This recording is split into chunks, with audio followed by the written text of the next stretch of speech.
Thank you. Happy Friday, everybody. Welcome back. Welcome back to Ribbon Candy Hooking, Friday night cocktail night, bingo edition, flower theme tonight. Cheers, my dears. Good to see everybody. Good to see everybody. Let's see who's here. We've got a bit of rigging going on today because, as you know, with it, one of the nice things about summer is how bright it is right up until like bedtime. But I had to hang this quilt up here tonight because the light was blasting us through again. So hopefully this isn't too distracting. And I hope that you can see that we do have in place our Wheel of Fortune. So good luck to everybody playing bingo tonight. Let's see who's here. Whew, it's warm in here. Starting the complaining early, huh? Sorry. We moved the quilt was on that window, keeping it nice and shady. Now it's on this one, and the sun is blasting through again. I hope you're all having a great Friday. Let's see. I'm trying to scroll to the top. Oh boy, my computer's playing it up. Playing it up. Robin, I think that's you at the top. I hope I'm right at the top. Happy Friday. Good to see you. I can't wait to work on your project. There's been like a sudden burst in interest with the, if you remember the Coffee Time episodes, the Helen Albee rug designs, the sort of Navajo-inspired, Native American-inspired designs. Joy ordered one. Robin ordered one. It's getting exciting because now I feel, because I'm such a copycat, that I need to do one too, like a full-sized one. I'm excited, Robin. I'm super excited. Kaz, good to see you. Happy Friday. Happy cocktail night. Teresa, cheers. I'm going to have a sip to that. Thank you, Teresa. My shoulder is a little bit better, but you know the really funny punchline was while I was fooling around and we were getting this curtain up of a pot, like a potted plant started to fall, and I've been resting my arm so well because I feel like I pulled it out of the socket or something 2 weeks ago. I reached for the flower pot, and sure enough, zing, I was doing so well, and it was feeling like it was going away, and now it really hurts. But let's see what happens. A few sips of whatever this is going to help. And you are going to help. You all being here is certainly going to help. Carol, good to see you. Okay, there you, Carol, you're at the top of the thread. I've got a wacky format. They must have given me the great gift of updating my software, right? Carol, great to see you. Happy Friday. Joy, happy Friday. Linda, happy Friday. Thank you. I think it is getting better. I hope it's getting better. I hope I'm not going to need surgery or something crazy like that. Who's got the time for that? Christine, happy Friday. Great to see you. Having a hard cider. Very civilized and nice. That's nice in the summer, isn't it? Kirsten, great to see you. Kirsten, we have got to get on the phone and talk the face-to-face stuff because we've got lots of stuff to figure out. Kirsten, Christine, Lisa, Friday night cheers. Great to see you. Cheers. Barbara, happy Friday. Cheers. Catherine, great to see you. Happy Friday. Kate, happy Friday. You know, I forgot to get a tally of how many cards there are. Hopefully I can figure that out. I'll have to see. We weren't as, I know, I hope I didn't tear it either, Christine. That's what I'm wondering. That's what I'm wondering these days. Yeah, I haven't gotten a tally. I'm going to have to check. It was not as many tonight as usual. It was more in the 60s than the 80s, the bingo card sales. You know, and I'm realizing that with the summer, a lot of people are on vacation or traveling or just not indoors like we were all through 2020. So it might be that our bingo numbers and our bingo pot, the jackpot, dwindle down a little bit in this summer. We'll see how it goes. We're still going for it, but I'll give you a tally. Now, as usual, there are 12 cards tonight. And if you are new to bingo, I just want to let you know, or I'll remind you if you've only played once or twice, that tonight we play Blackout Bingo. So, yeah. So when we do that, that means that you have to X off everything on your card. It's not a traditional bingo with one way or diagonal or something like that. It's the whole card needs to be blacked out. So if you think you've got bingo because you've got a straight line, it's not bingo yet. If we played like that, we would get bingo in literally 10 minutes, and then all this would be all for nothing, and we'd say goodnight. So we're going to do Blackout. So that's not the bad news. That's the heavy news. The light news and the good news is you already can cross out your center square. Your center square is that really pretty picture of tulips by Joe Conklin, and that is called Dutch Treat. I think that's my design, Dutch Treat. Joe did a way better job than I did. I'm ready to throw mine in the trash because his is so good. He was so smart with it. But that center spot is your free spot, your free space, and you can cross that out. You all have that one automatically. And happy Friday. Great to see you.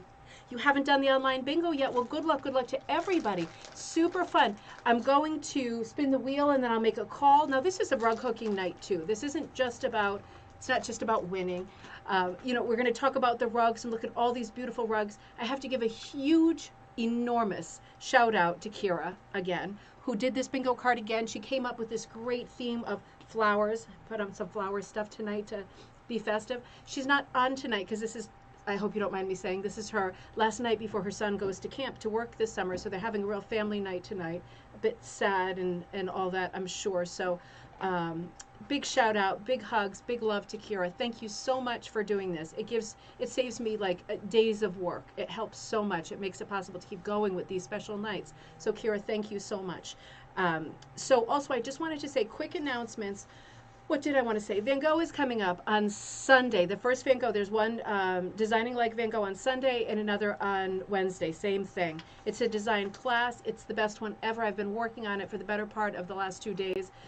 Really, really, it's going to be a great class about a little bit about Van Gogh and his life. We know a little bit about him, but I learned so much in putting this class together. And then a bunch of exercises, new and different exercises, designing like Van Gogh, using some of his most famous motifs, sort of design ideas, tropes, all the things that he did that were his sort of unique tricks, using those, incorporating those in a way that you would end up with designs that you might like to use as rug hooking patterns for yourself. And all of his work is copyright free, of course, so you can copy it directly and hook it. But the point of this class is to look at his work and think of different ways of personalizing it and customizing it so that it's more special to you, whether it's with color, design, line, whatever. So that's coming up on Sunday. I want to also mention for those of you who are signing up for the die class, I think I've been in touch with everybody, I moved the date back 1 month to August. It seems more people are free in August and a lot of people were writing. That is the Summer of Love die class. It is Summer of Love colors, kind of psychedelic 60s colors, but as I always say, you have a lot of dye, you have a ton of supplies in these kits. You can make them more subdued, you can make them more dull, you can make them darker, you can make them more primary. There's lots of things you can do if you don't like the particular colors, but we are doing a vast 6 completely different dyeing techniques. A lot of it hand painting, tie dyeing, things like that with wool that and yarn, wool yarn that you'll then use for rug hooking. So that class is filling up too. Take a look at those 2 things this weekend. I'm coming out with a new swatch set, the Midsummer swatch set, the Shakespearean one that's coming out hopefully this weekend. Lots of stuff going on, lots of stuff happening. But tonight it is bingo. So one more cheers. I'm going to have to refill myself soon. 51 cards sold. So the pot is, thank you, $153. And there are 18 players. That is not much. If you are playing tonight, you have very good odds. There are 12 different cards and there are 18 players. And I know some of you bought like 5 or 6 cards and a lot of people bought 1 card. I'm not enough of a mathematician to get the odds on that, but it seems like the odds are pretty good. Are the odds any better if fewer people play? Probably not, right? That doesn't make sense, does it? No, the pot's just less. But it's still exciting. It's still exciting. One of the cards should win. So here we go. If you have any, oh, Mom, there you are. You were hooking and you almost forgot. Well, that's a good problem. That's a very good problem. So again, I'm glad you made it. I'm going to be spinning the Wheel of Fortune. I will make the call. I'll show you the rug close up, and I'll tell you something about the rug, the designer, the person who hooked it, the idea behind it, whatever I was able to find out, and Kyra about the rug.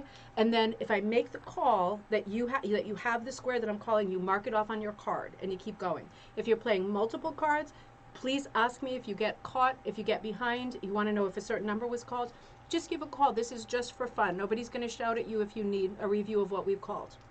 So on that note, let's get playing. I'm going to change to my other glasses, I think, because I'm going to need my closer range reading glasses. Good luck, everybody. I hope you win $1 million, but really there's only, what was $153 to win. Good luck, everybody. Let's see, first call. Split, yeah, so that the pot is split between everybody who holds the winning card. So we'll see how many that is at the end. And for those of you who are not here right now live and are watching later, like Kyra, You know, just for future reference, that if you have a winning card, I know that you've bought that numbered card, 1 through 12. I know which one you've bought. And if you are not here live to say, I won, it doesn't make any difference. You'll still get an email with the code, with the amount of money that the jackpot breaks into to spend in the store. And again, you can spend it on, if you don't like my patterns or my colors or materials like that, you could just get plain door wool from me, hooks, punch needles, backing material, monk's cloth, rug warp, linen. You could get supplies. So know that that's also a possibility if you are a lucky winner tonight. Let's get started. First call.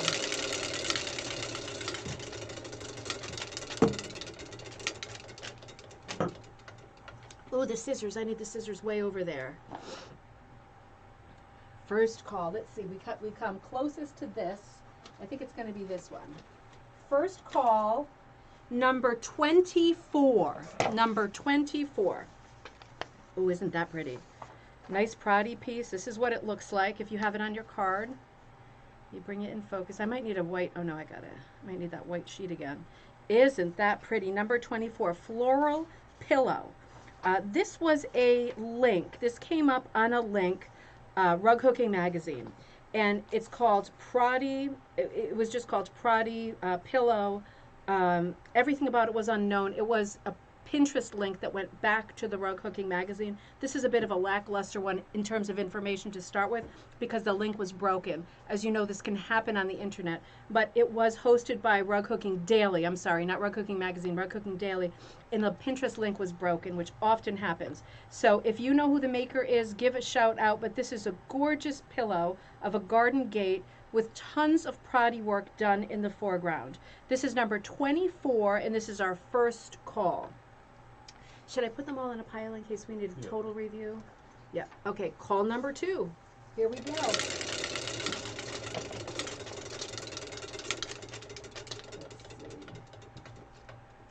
All right. This one looks straightforward. Call number 2 is number 20. Number 20, 20. This is what it looks like. What a beauty if you have that on your card. No numbers on your card, only the rug. Okay, so I should be calling it by its name. Okay, let me see. Thank you. It's good to tell me right off the bat. I forgot about that. Of course, it's not numbers. So the first one was just called Floral Pillow. The first one was Floral Pillow. I did this last time, too. I won't call the numbers. I'll call what it's called. First call was Floral Pillow. This call is Woolwright's Peacock. Woolwright's Peacock. Hey, Linda. Woolwright's Peacock. And let me show you that one more time while I read. This is super, super pretty. Isn't that pretty? So this is interesting. This rug is from 2015, Woolwright's Hookin', and the theme was animals. Unknown who did this one. I pulled up Woolwright's. It is a rug hooking group guild, and it will come up at least 2 more times tonight on bingo night, so I have more information on it later. But the Woolwrights is a great group with a very busy blog and lots of entries. So if you have not found the Woolwrights yet, make sure over the weekend or when you can, you check the blog because it is so full of images, people, information. It is absolutely gorgeous. www.woolwrights, that's WOOLWRIGHTS, woolwrights.com. So that's where that peacock image came from. Woolwrights Peacock. Super, super pretty. To be continued. More on Woolwrights.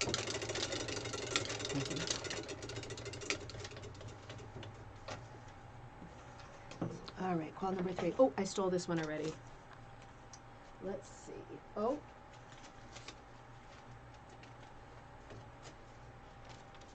Oh, isn't that nice?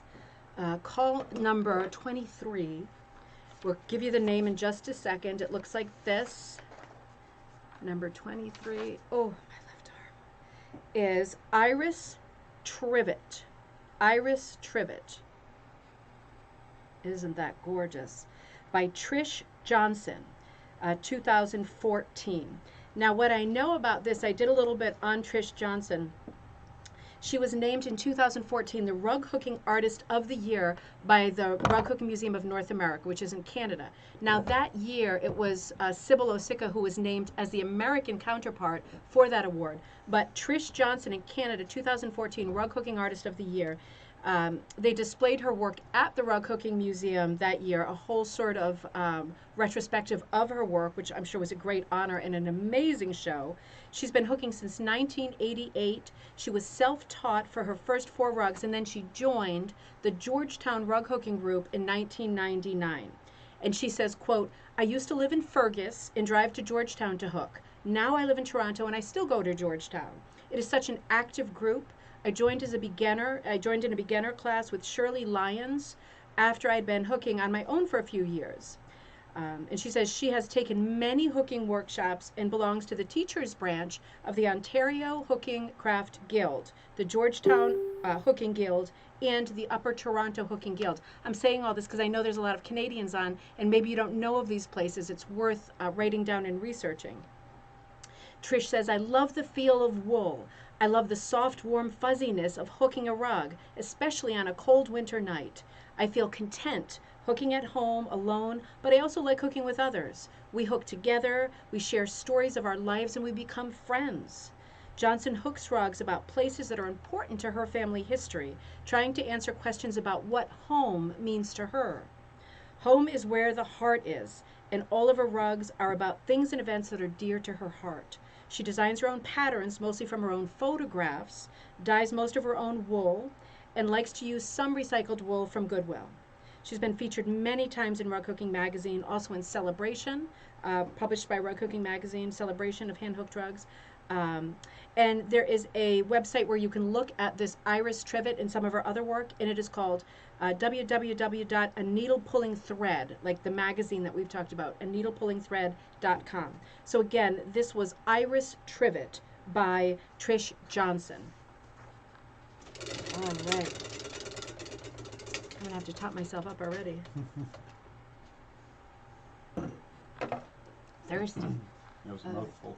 Yeah, it was a mouthful. That was one of the longer ones. Sometimes I find great info when I do a little bit of ferreting, and I feel like I have to include it because it's so interesting. 28. Yeah, let me shine it on here. We'll find out what that corresponds to. This is what the image looks like.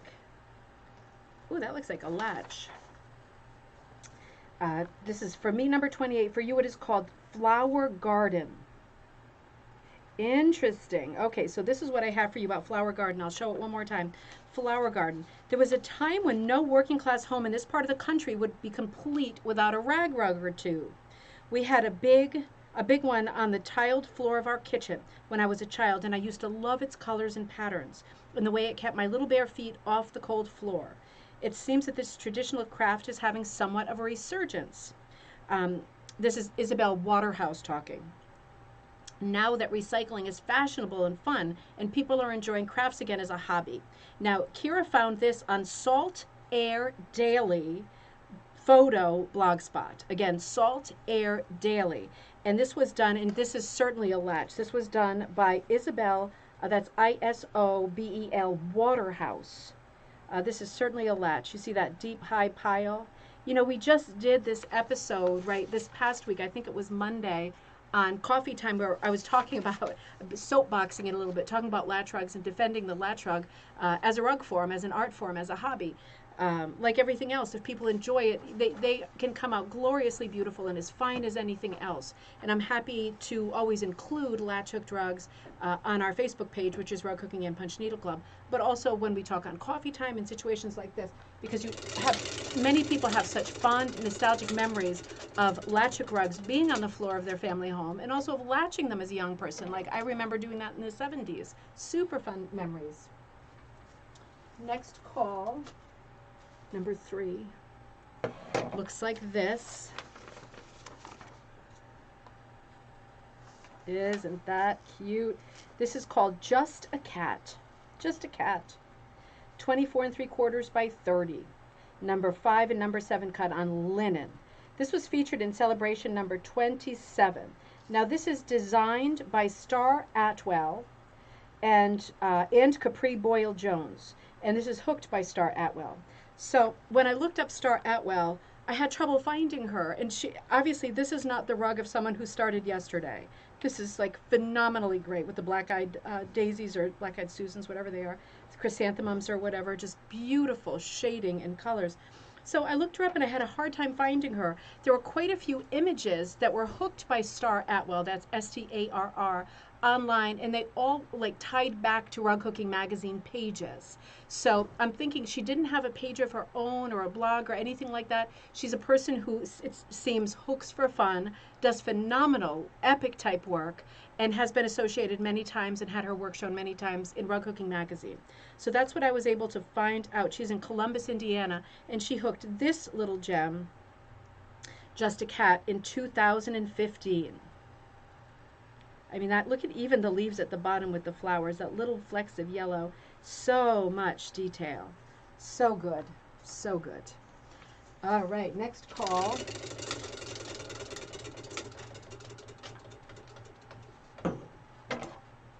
Let's see. Oh. Number 60.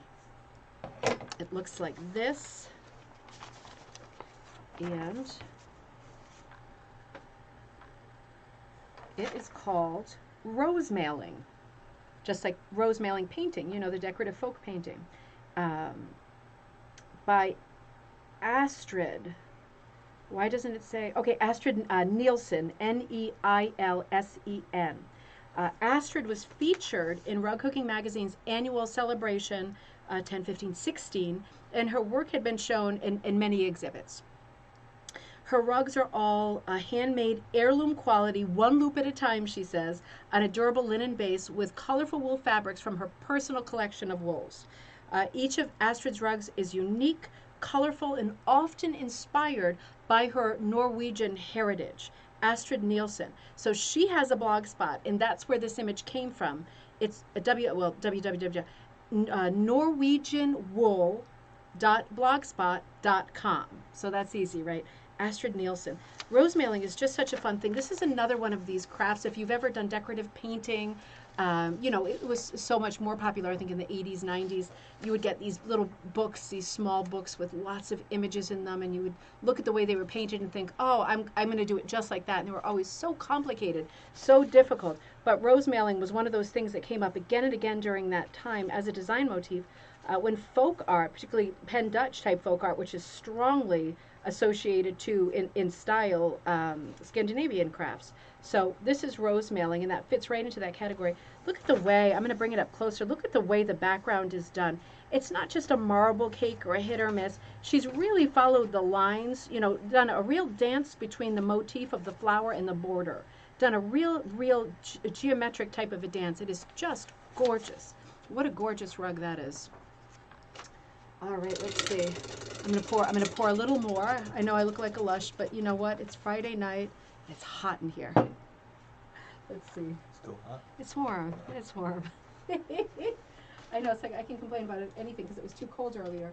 And I remember saying half an hour ago that my feet felt like 2 blocks of ice, right? I mean, it's impossible to please me, I guess. I'm just one of those jerks. So this is number 12, and it looks like this. I'm going to hold it upside down, actually, so you can see it better. It looks like this. Number 12 is Bremen Bouquet. Now, I named this one because this is a 19th century rug. It was an antique rug that popped up on, gosh, I can't remember what website it was. I feel like it was Skinner's. It might have been Pook and Pook, but I think it was Skinner's. It popped up as a 19th century shirred floral rug. Let me bring it a little bit closer. Let me make sure. 12. Yep, that's 12. What's that? You feel the fan coming? Yeah, I feel the fan a bit better. So again, I call this Bremen. You know what? That's not the right one. That's not the right one. That's definitely not the right one. I think that's 21. Yep, that's not Bremen Bouquet. I am so sorry. Uncrossed Bremen Bouquet. I'm looking at it upside down because I was holding it upside down. It is number 21. That makes way more sense. Yeah, that makes way more sense. Fabulous. Yeah, I was going to say this does not look like Bremen anything. And it does not look like an antique rug. I am so sorry about that. No Bremen bouquet. Hold that for later. I hope I didn't make a pig's breakfast out of your bingo card. I'm looking at it upside down like the ding dong that I truly am. This is going to sound a lot better. This is number 21, Flowers and Padulas, or Padulas, or however you pronounce it, by Janice Lynn, Lynn. Now it says Pat, I'm reading Kyra's stuff, so I should have reviewed this a bit better. Pat hooked this rug with Jane Olsen, designed by Janice Lynn. Pat hooked this rug with Jane Olsen, designer of the rug, and dyer of dip-dyed wool. Pat's creative handling of the dip dye is very exciting. I can imagine that Pat has lots of fun with it, with each motif, and the beautiful wool changing color and fun design make a great combination of flowers and padulas. This is from greenvalleyrugcooking.com. greenvalleyrugcooking.com.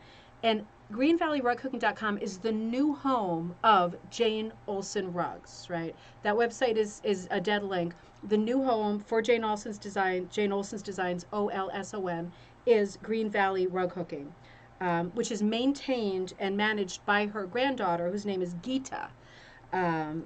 They sell all kinds of stuff. This is really a website that if you don't know, you should check it out. Green Valley Rug Hooking. They sell patterns, swatch sets for 12 that go from one shade, one value of one shade right to the opposite, the polar opposite. Beautiful website with rugs, patterns, tools, supplies, all kinds of stuff. Very historic, all Jane Olsen stuff. So if you remember that name, if you know that name and you love that name, now you've got to look for Green Valley Rug Hooking, because that's where it is now. Jane Olsen and Pat Horn. So that's who they're talking about here in terms of doing all the dyeing and working this rug. This is also present on a blog that's called laurawp@wordpress.com. laurawp@wordpress. So you can also find this particular image and more about Pat and this Jane Olsen design and the Green Mountain Valley rugs on that site too, on that blog site. So again, that was number 21. Sorry about that confusion. Leave it to me, right? Cheers, Doreen. And Gail came on. Good morning, Gail. It is morning for you across the world. Good morning. This probably doesn't look very appetizing right now, or does it? Coffee sounds better, right? Cheers, Doreen. All right, let's see. This is number 16. I can't mess that up because there's only 60 calls, so can't reverse that one. This is number 16, and this is called, let me bring you into focus. This is called Tulips in Terracotta. Isn't that pretty? What a nice shape, too. I love, everybody always goes for the golden rectangle. This is like an elongated standing rectangle. How cool is that? Tulips in Terracotta. This was done by probably, Kyra says unsure, but she thinks it was Abigail Lee Gaddis, Gaddis, from Maine. And the text says, I think the most valuable part of hooking rugs is the process. Enjoying it. Now that really is the thing, isn't it? If you're not enjoying it, if you're crucifying yourself over the height of your loops or the evenness of your pile, that's not the way. That's not the way. The thing is to have fun and enjoy it. The piece that comes from handwork, to send out for viewing, sale, others to enjoy a bonus. She's saying all the things that she loves about rug hooking. To give something like this as a gift is a true pleasure. Now I have more. That came from Rug Cooking Daily, and that was under Tulips in Terracotta. I have more on Abigail Lee Gaddis later in this episode because there was a few of her rugs. She must be a person who loves florals and plant designs because there's more of her rugs that will pop up. But this was in Tulips in Terracotta. And I'm sure it goes without being said, whew, that was close, wasn't it? Why is that tipping off the edge? Whew, I got my shoulder again. That felt great. I guess I've got everything balanced on everything, like the Bremen minstrels, the glass, the paper, the pen, the scissors, and the computer. Let me show you this one more time. There we go. Tulips in Terracotta. Whew, that felt good. Sorry. Oh man, I need my medicine here. All right, let's see who is next. I hope you're crossing off some calls here. I think it was a great brainstorm for Kyra to choose flowers as a theme. You know, she's always coming up with the themes lately. If you have an idea for a theme for bingo night, let us know, because sooner or later, Kyra and I are going to exhaust our ideas for a fantastic bingo theme. If you have a great idea, let me know. Also, I forgot to remind you at the beginning of the episode, I posted the information on the Facebook page for the Zoom call. If you are joining us on July 11th at 4 p.m. Eastern Standard Time for our first ever book club get-together over Zoom, hook and book, with Dayevna Monahan, who wrote the beautiful, sweet, and charming, perfect for summertime novel set in Canada called New Girl in Little Cove. She will be on there. The author will be on the call with us, and you will be able to ask her questions, make comments. It is such a charming book. Make sure you put that on your schedule. And if you are not on Facebook, make sure you send me an email, because we want you on that call. I put in the message on Facebook. You know, this is for fun. Like everything we do on this channel, this is for fun. If you have not finished the book, or you have not started the book and you still want to be on the call, work on hooking and listening in the background, that's fantastic. That's great. If you want to just be on the call, not have your camera on or talk, that's great too. I will never put you on the spot. There is not a quiz. There is no homework. It is just for fun. But what a gift to have the author on the call with us if you want to speak to her, because a lot of the book involves rug hooking, and there are characters in the book who are major characters who have regular rug hooking nights. So it related so well to what we do, and I hope that you'll be on the call with us if you can make it. But it is a no pressure event like bingo. It is just for funsies. So this call is number 19, and it looks like this. Number 19, it's like a Jacobean type crewel, and it is called, appropriately enough, Jacobean crewel. This was done. This is a Jane Flynn design, and this is done, Jane Pearl McGowan's granddaughter, done by Laura Pierce. Now, this is called, again, Jacobean crewel. Laura says, I used the leftover wool from previous projects and enjoyed imitating English crewel work. English crewel work is the kind of needlepoint where you have uneven but long stitch lengths. So it's a needle-driven craft where you're pulling wool through your backing, and you have all long stitches that make a picture. All of those long stitches make a picture. So it's not small like cross stitch. It's not pixelated. It's big, long, colorful stitches made of wool. So she says, the mockingbird has a lovely song, and I wanted him singing in this rug. That's a big part of the feature there, is that bird there. Oh, look at the flowers at the bottom, the sort of circle design sprouting up, and the sort of bleeding hearts type design. So pretty. Very, very, very Jacobean. Big, huge rose hips. Now, her blog spot is she's Flying Dog Hookery. That's the page that this came off of, Flying Dog Hookery. But Laura also has a blog that's associated with the Flying Dog, and that blog is called Laura's Loop. Laura's Loop. So what a great thing to subscribe to, so you get information every time she posts a blog, something interesting and beautiful like this Jacobean crewel, something interesting that she can write. It will be great fun. I cannot wait for that book night. I'm excited. The book really was so charming, and one of those books that transports you. Perfect for summer reading. So Laura Pierce doing a Jane Flynn McGowan design that is available on Flying Dog Hookery. And again, Laura's blog is Laura's Loop. So that is a lot of fun. It is a beautiful blog. It really is.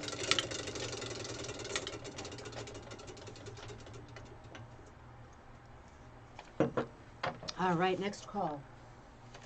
We keep ending in the same place. I guess I'm not wheeling the thing strong enough or hard enough.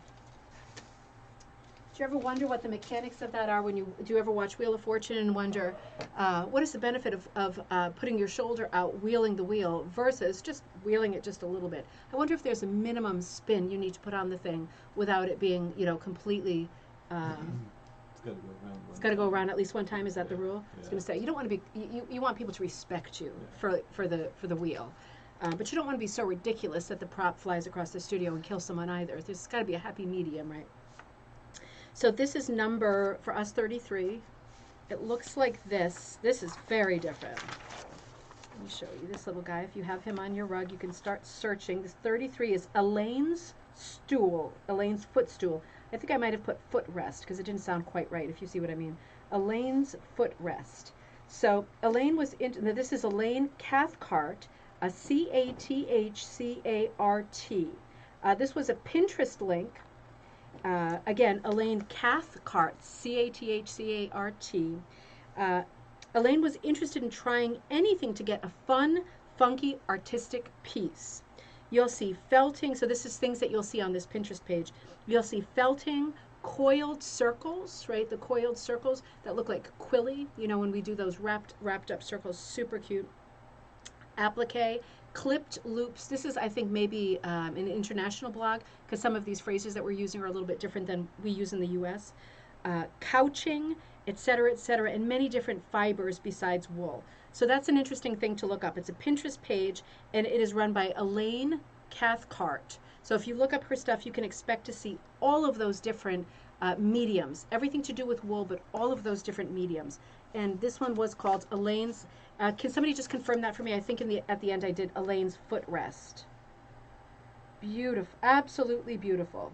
I know, Doreen, right? I was trying to not say something that sounded so awful. So we're going to go with footrest because it's too small to be an ottoman. Speaking of scale and proportion, you know, the Wheel of Fortune, I feel like if you say ottoman, it better be big. I would say hassock, but I don't know if that's a regional word. We've always said hassock in our family. I went with footrest just to make things nice and tidy. I'm not making it any better, am I? I'm going to stop and we're going to roll on to the next. Let's move on. And that was a big spin. We'll see what happens.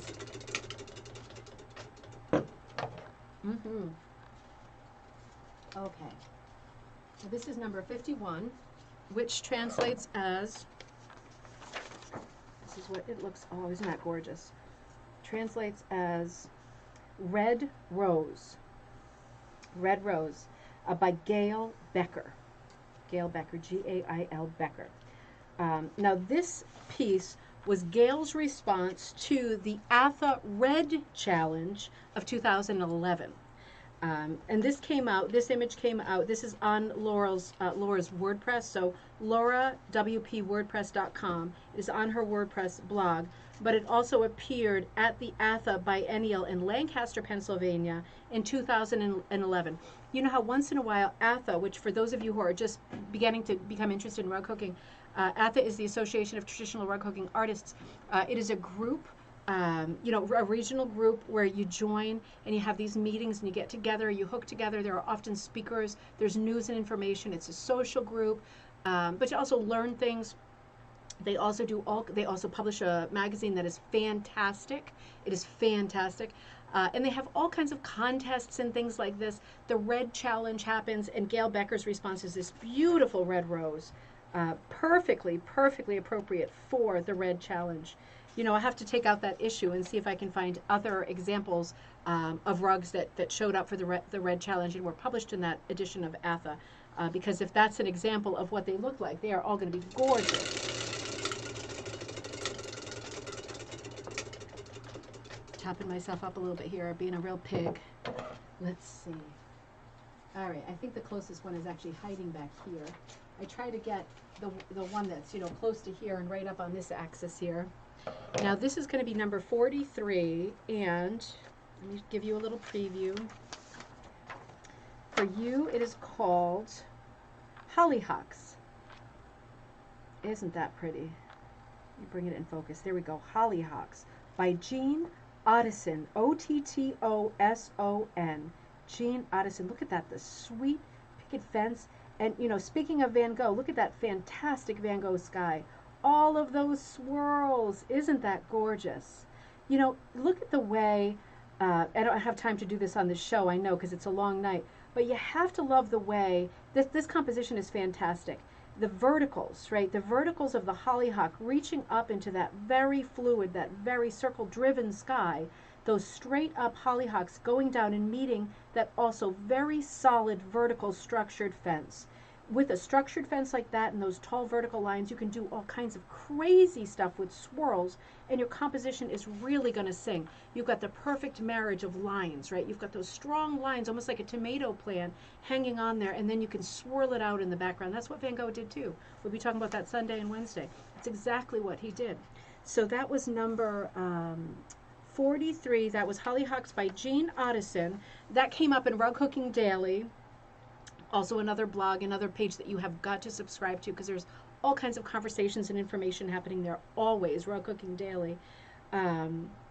That was all I wrote. Just that if you do not already subscribe to Raw Cooking Daily, you're doing yourself a disservice, because it is a beautiful site, fun conversations, it's great information, really connecting well with other people on that page too. It is really fun. That is the page that's managed now by Judy Taylor. So everything goes well when Judy Taylor's involved. So, all right, next call.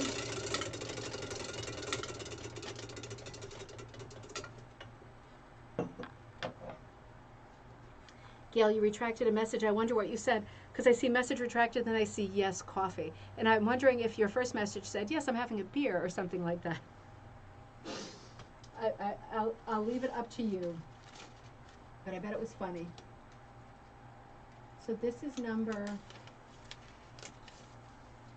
Ooh, oh, this is really good. Number 39. And that translates for you. Wow. Let me get my fingers right out of that, because this one is crazy. Number 39, that's my printer that's making those vertical lines. It's not so good. Floravians, like flora, Floravians. This is 23 by 31, number 3 cut on linen. Super fine. I'm going to bring it in even more. In case it's not on your card, I mean, this is just a crazy one. Super, super, super fine. Doesn't that have a beautiful sort of illustrative, almost children's book quality to it? You know, if you know me and you watch Coffee Time on a regular basis, you know I'm not a big one for number 1 fine cut, number 2 shading and realism. It's just not my personal taste. This will be the exception. This will be the one that breaks the mold for me and gets me going in that direction, because that is just stellar. Bring those birds back. Look at that. I mean, my printout is awful and my fingernails are awful, but that image is unbelievable. Floravians, adapted with permission from the artwork of Martin Johnson Heed. She said, I hooked this rug using 9 swatches from 4 different dye formulas. So she's doing her own dyeing and she's creating swatch sets to get that immaculate shading. 5 are transitional swatches. When hooked together, the colors provided a wide variety of chromas and hues, producing natural-looking petals. Transitional swatches always blend harmoniously with their base swatch and subtle variations to the overall look. In other words, they're like married to each other. These swatches are prepared in the same way as a regular swatch, but 2 different dye formulas are added to each jar. So she's doing jar dyeing, which is as old as the hills at this point. You know, when you're doing small amounts, doing jar dyeing is a great way to contain what you're doing, just small swatches like what she would use in a piece like this. And then you don't have to worry about getting designated pots and pans for your entire, you know, kitchen stovetop situation. You can just work with mason jars, which people have done for many years and done well. You can't do it if you're producing huge amounts of color, because you can only get so much in a mason jar, of course. And if it's all crowded and crunched up in there, it's going to be all mottled. You're not going to be able to get it really smooth and beautiful. But she does this transitional dyeing, and she's obviously a master at it using jars. I wanted to add, she used the name Martin Johnson Heed. I know this name because he was one of the Hudson Valley painters, right? He was actually from Pennsylvania, but he was considered one of the Hudson Valley painters. He moved to New York for a while. He was a naturalist. He ended up dying in St. Augustine, Florida. But he was one of these people like Audubon who painted really realistic subjects from nature. He was a true naturalist painter, and in that way was different than the rest of the Hudson School. It's known for being sort of dark landscapes and homes and things like that. He was very different, but he still fit squarely into that school as far as his associations, his location, his techniques. He was very different, and he's also out of copyright, so I'm not sure why she needed permission, but regardless, she had permission to do it. Maybe his family maintained some of the copyright, but I didn't realize that would even be possible with stuff that's that age. But if that's not a name that you know and you love naturalist painting, you do want to look for Martin Johnson Heed, and that's Heade. Or just look up Hudson River School of Painters, and he will be one of the prominent painters that's associated with that school. So different and pretty, right? So different. All right. I'm laughing, Doreen, because you got that joke. Being so naughty, huh? So this is I think this is number 6. Let me just check the title of 6. And I'll Jessica's Garden. Yep, that's right. I was wondering if it was upside down again, but I Adela, think I'm good. the other's Adela's basket. Nope, this is definitely Jessica's Garden. Um, I'm not playing the backwards game. This call is Jessica's Garden. Now, this is interesting. This is really pretty. You can see this is a beautiful, this has qualities of like a mola, right? Like, those sort of applique textiles. But it also has paisley, which gives you the kind of Eastern feel. It's also got a lot of feathery ferns, which give you that traditional rug hooking feel. This has so much going on in it. I think part of it is the color. The central motif, too, is a really squared floral, like a stylized floral. It's very different, isn't it? It seems at first glance like it's going to be a traditional rug hooking pattern. It's very different, and it has an orientation. I think this is the right orientation, with the ferns on the side sticking up, right? The two sticking up, and then the kind of wreath or half wreath, like a laurel wreath, on top, waving over the central motif with the paisleys. So different, really different. So I looked that up, Jessica's Garden. Now this was kind of a sad ending. I looked it up, and it was off of a blog. It came from an event that was called the Amish County Hook-In. And this particular rug, Jessica's rug, appeared in 2014 at that hook-in. Now I thought, have not heard of the Amish County Hook-In. Obviously I need to get there immediately. I need to find out immediately. So I went onto Facebook and I joined their Facebook group, and they accepted me the same day. And I saw beautiful rugs on this page for the Amish County Hook-In. So I read the blog, and the blog was by Sugar House Creations. Sugar House Creations. And the title of the blog was appropriately I'm sorry, not county, Amish Country Hook-Ins 2013. And the author wrote, "One of my favorite times of year, the Amish Country Hook-In. This was my second year going, and I hope to never miss another one. I think there are 125 ladies who attended this one, and a few hubbies who helped load the car and attend with their wives who are vending. We had a new location this year that was brighter and bigger than last year, and the food was great. Cheesecake for dessert. Oh my." Our blog's great. Doesn't it make you feel like you're reading a page out of someone's diary, especially when they're quite a few years old? It's just so interesting to connect with somebody, and it's almost like they're speaking to you. It was great to see my blogging friends, and I feel so lucky to be near so many great hookers. I found this as a Facebook page and put in to join. Okay, this is me speaking now. And put in to join. So they did accept me. And as it turned out, sadly enough, they are not doing them anymore. So that was really a bit of a heartbreak. At the beginning of a great story, I thought, oh, look at this. I'm going to be going to the Amish Country Hook-In every year. They're not happening anymore. There was like a final post once I got into the Facebook group that said, staging these things is epic. It's too much work. It's so much work. We're at a point where nobody can really do this anymore. So as exciting a lead as that seemed, it kind of fizzled out. I hope that I'm wrong. Maybe somebody will emerge that is in that part of Pennsylvania. Sorry, it's Ohio. Take the torch and run with it Olympic style and start this thing again with like a full blast renaissance, because I will be the first person to get tickets and show up to that. So that was a bit disappointing. It is still a beautiful blog, the Sugar House blog, but this particular design was designed by, I figured out, B. Brock, who's one of my favorite designers, B-E-A Brock. And her rugs are available on iloverughooking.com, that huge site. B. Brock has had a lifelong affair with color, fibers, and textiles. Her professional experiences include graphic design and illustrating, which led her to fine arts education, graduating from the School of Art Institute in Chicago, degree emphasis in painting and drawing. She discovered rug hooking in 1993 and has been hooking and designing patterns ever since. She's a McGowan certified instructor and first began distributing her patterns with Primco Charco in 1999. And this is one of her patterns, and again, heartbreak though it is, the pattern is called Birds and Berries. It also appeared in Celebration 13, number 13. The last hook-in was staged in 2019.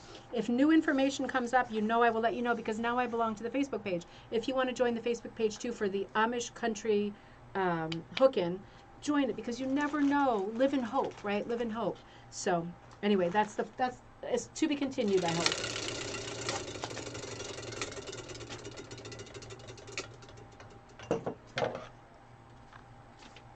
All right, I think it's going to be you little devil. Number 55. And it looks like this. I think this one's called Confetti Flower. Let's see. Thank you. Yep, Confetti Flower. The only reason I remembered that is I cut part of it off. I'm sorry. You see that background, that beautiful, beautiful. It's a very subtle spot background, almost like a little bit patriotic, a little bit of pink, a little bit of blue. Absolutely beautiful, subtle background. Confetti Flower. This came out of Rug Hooking Magazine. You know how Rug Hooking Magazine, if you belong to the page, they often have an article about one specific thing. It's often cropped or abridged. But this was called Confetti Flower, so that'll be easy to find. And the subject was sort of Ask the Experts. And the tag was, add some pizzazz to your dyed wool. The article was by Jane Anderson and Marjorie Gilbert Anderson. And it said, do you find dyeing wool to be intimidating? Or maybe you simply don't want to bother with the mess or the expense of additive dyes. Or perhaps you're looking for some new and easy way to expand the use of your existing wools by transforming them into more exciting options. You can very easily create some interesting effects without having to use any extra dyes. By using leftover wool strips or scraps, and who doesn't have lots of those on hand, you can even use the snippet ends trimmed off from wool strips while hooking. This is basically a variant of the marbling technique of layering alternating light and dark pieces of wool, rolling them together, twisting them and tying them, and then placing them in boiling water. The colors of the wool will bleed into each other and create this new effect. And the effect they are calling confetti dyeing. I think that is brilliant. That's what we do with silk neckties and things like that. They're basically saying, take your bits and bobs, take your little ends, your strips, your selvages, if you don't hook with them, and wrap them up in a background color, which here it looks like it's, you know, plain white, bleach, natural kind of a thing, very light background. And they've put all the snippets in. They've rolled them really tight, tied them really tight, dropped them into the water. Now, if you want to put sort of your accelerators in there, like the synthropol and the citric acid to get things going, you're going to get a better result. But what a great idea, using bits and bobs and snippet ends. I absolutely love this idea of confetti dyeing. Just remember, if you do something like this, like silk necktie dyeing or confetti dyeing, I'm sorry, you do have to remember that even though it's small amounts, the wool is dyed, and it is dyed with a dangerous chemical dye. So you do not want to use your pots and pans, even with the small amount, to eat out of again. So just be thoughtful of that, using something small or something trashy that you don't think you're going to eat out of or use for cooking again. Anything that you do with dyeing, even this kind of confetti dyeing, you want to be really careful about what you're using, because it's also deadly. All of these chemical dyes are very different than food dyes, and they will hurt you if you use them and then, you know, eat out of your pans and stuff. But, you know, I have not done confetti dyeing. I've done a ton of necktie dyeing, but makes me really want to try this confetti dyeing, because what a great result they got. If you notice, they got a lot of pink and blue, and we don't know what colors they put in to begin with, but you know the colors that bleed out the most are reds, purples, and blues, right? There are reds, purples, and blues in every shade of black, green, and brown you can find, and it's often unexpected when you're bleeding something like a necktie or another wool that's, for example, green or a dark brown, and you get all kinds of fuchsia shades. There are so many of those shades in all of those wool colors, so don't be surprised if you get those pink colors, because the pinks are present in almost everything. That's why your laundry sometimes looks pink when you accidentally put a red sock in there, right? It's all the same stuff. All right, next call. Oh, this is a beauty. You're going to love this. The giant tulip. This is that's not the name of it, number 49. Isn't that? Oh, look at that. That's another one with the shading and the realism that's just over the top. Peabody's tulip involved. Okay, yeah, oh, perfect, thank you. Jay's reminding me that when you show it in front of a white thing, it focuses itself better. Because right now it's trying to focus on my nails and my face. And who needs that? This is what you want to see, Peabody's tulip. Now, this is done by Mary Jane Peabody, or Peabody. This is the Mary Jane of MaryJane'sRugs.com. This is a site and a blog that you want to belong to. This is a huge one. This is an important one. Entertaining, friendly, fun, interesting, everything that you want. MaryJane'sRugs.com. So this is Mary Jane Peabody. And I was also able to find out, doing a little bit of stalking, that she's also involved in the League of New Hampshire Craftsmen. She's also part of the Hilltop Rug Hookers. And she has, interestingly, I looked her up also on YouTube, and she has a couple of time-lapse videos finishing a rug on time-lapse, showing stopped, photos in a sequence and showing her filling them in, chronologically from nothing to finished. And so interesting. There's just a couple of rugs that she does that with. But what an interesting exercise to watch somebody hooking a rug in stopped photos, I always love that. That's Mary Jane Peabody. And again, her blog is maryjanesrugs.com. A really important one to know, to visit, to be part of. If you cannot get enough rug hooking, art, design, fiber, anything, you really want to belong to these big sites, that are constantly producing interesting info. Ooh, I think we're way up here now, and this is number 18. Oh, isn't that stunning? That is stunning. Ooh, let's see. 19, huh? You can go like this and read it. Oh, I could do that. I'll do that next time. That's smart. So this, 18. So this for you is called Smelling the Flowers. Isn't that gorgeous? Talk about hollyhocks. Look at that, and tiger lilies. Smelling the Flowers. Now, this is, this was found on Pinterest. Again, with a link to Rug Hooking Daily. Some of the links are broken. If you've ever been on Pinterest, you know the heartache that it can cause. You find gorgeous things that you want to look at and further explore, and you get all kinds of links that are dead in the, computer going like, didn't make it. So this is one of them, unfortunately. The link is no longer there. It was a Rug Hooking Daily image. If you know anything about this image, please let me know, because it was a complete dead end, and this is a phenomenal rug. All it said was that it was called Smelling the Flowers. If you know who hooked this, please let us know. I'll definitely make a post in our group, because that really, really is extraordinary. Talk about a personal photo, right? That rug. I mean, it looks like it's taken from a photo. Could be taken from a memory, but it is just gorgeous. If you look at that kind of cornucopia style explosion behind the little boy's head of flowers, or almost a rainbow of different color flowers, and the blue kind of matching the blue in his shorts and sneakers, it's super harmonious. It's so well done. It's just one of these expert pieces, and I wish we knew more about it. But maybe collectively we can find out something more about it. That was Smelling the Flowers. All right, I got to speed up, man. I'm going to try that new technique of holding it up on the thing. Sorry, I'm doing one more little cheers myself. I got this tiny little bottle. It looks like I'm drinking out of some kind of a endless German boot, but I'm not. It's that tiny little thing. Let's see. Let's go for this one. And this is number 29 for us. And for you, yeah, that works good. For you, it's called Lily of the Valley Mat. Lily of the Valley Mat. This was done by WandaWorks. Talk about a great website and a great blog. WandaWorks, if you Google her, she does so much with dyeing. She has her own dyes, the Magic Carpet Dyes. Great website, great shop, great blog. Lily of the Valley Mat.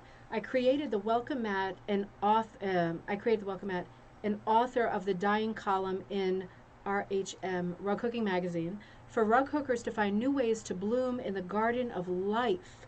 Seed, bloom, withered stalk, I'll tend them all. How nice. That almost sounds like a poem, doesn't it? WandaWorks of WandaWorks. So, again, this is unbelievable, but everything to do with WandaWorks, it's another one of these blogs and websites that you just must know about. Magic Carpet Dyes are amazing, vivid, beautiful, unique. Everything that you see on this blog is really extraordinary and exceptional. So much information and so much inspiration. So Lily of the Valley Mat. Now, nobody's been writing for a while. I wonder if you're getting some of these calls. Are things happening out there?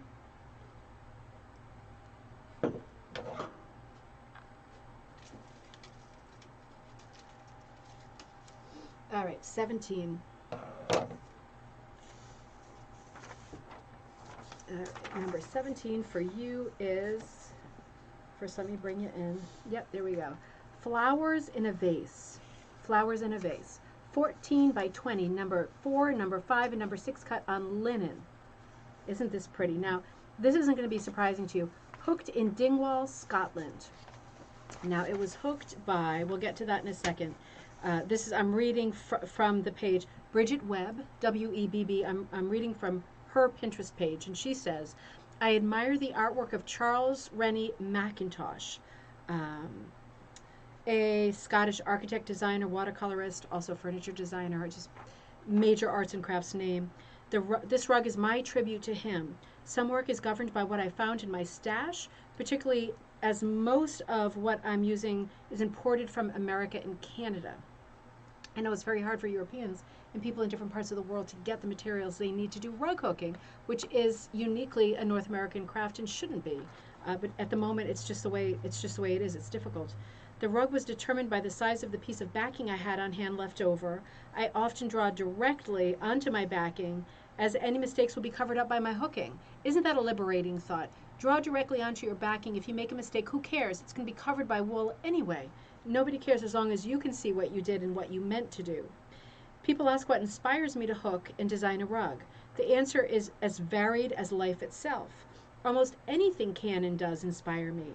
The color of fields and trees and mountains, a memory, seasons, wools gathered or gifted, other artists, other rug hookers' work, and here in the Scottish Highlands, I am never short of inspiration. This rug is my tribute to the work of Charles Rennie Mackintosh.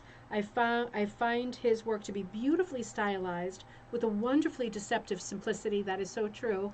Simple is hard, right? We always say that.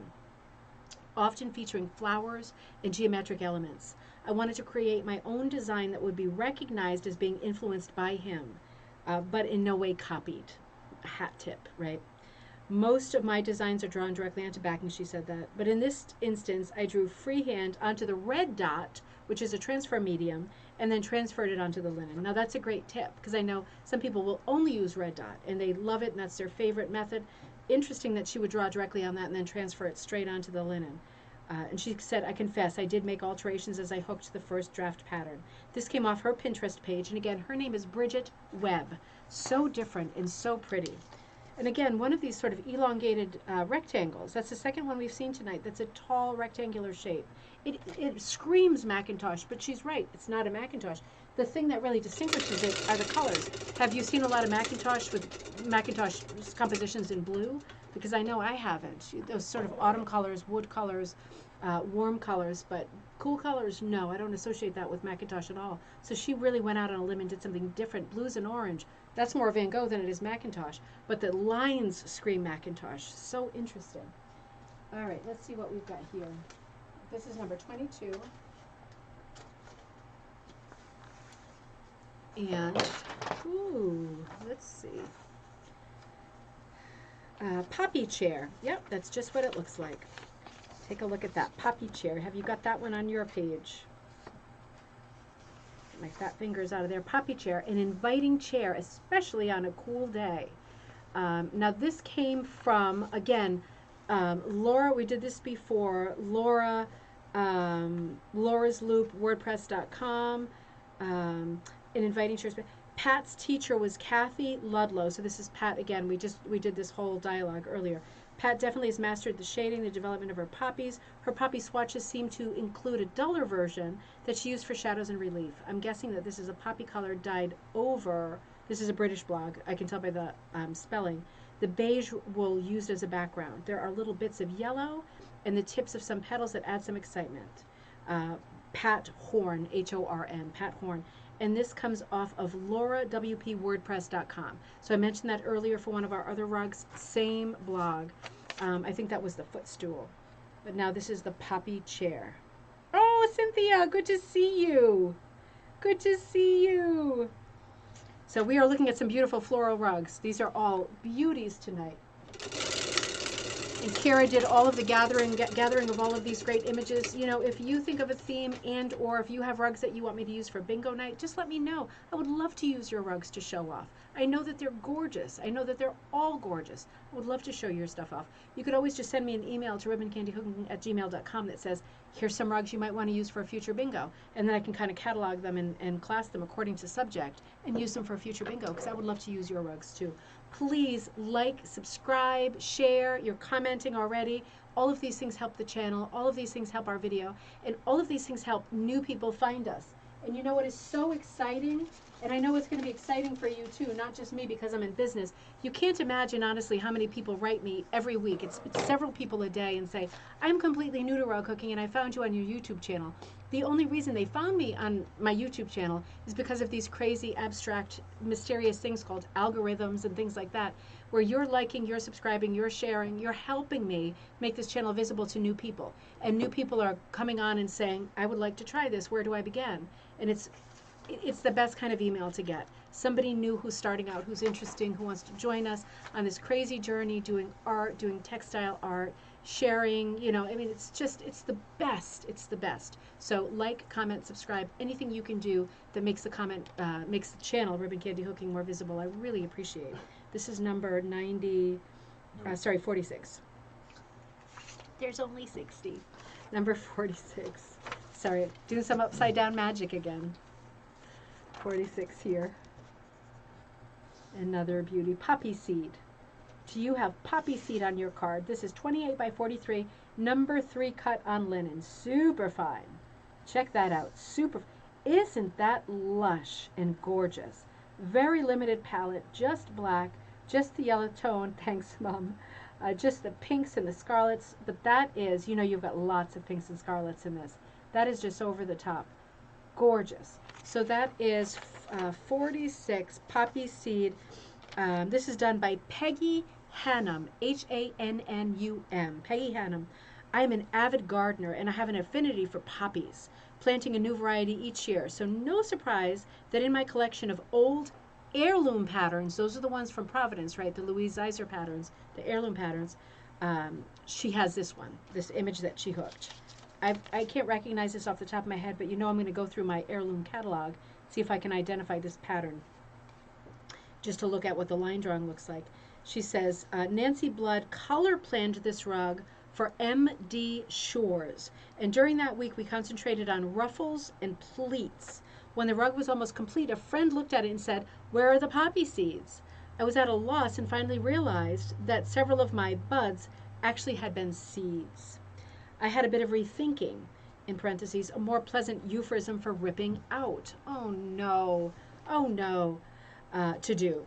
Rug cooking, like painting, always has something new to teach us. And this came from a website called Peggy Hannum, again, HANNUM.com. Fantastic page that I found as a result of this.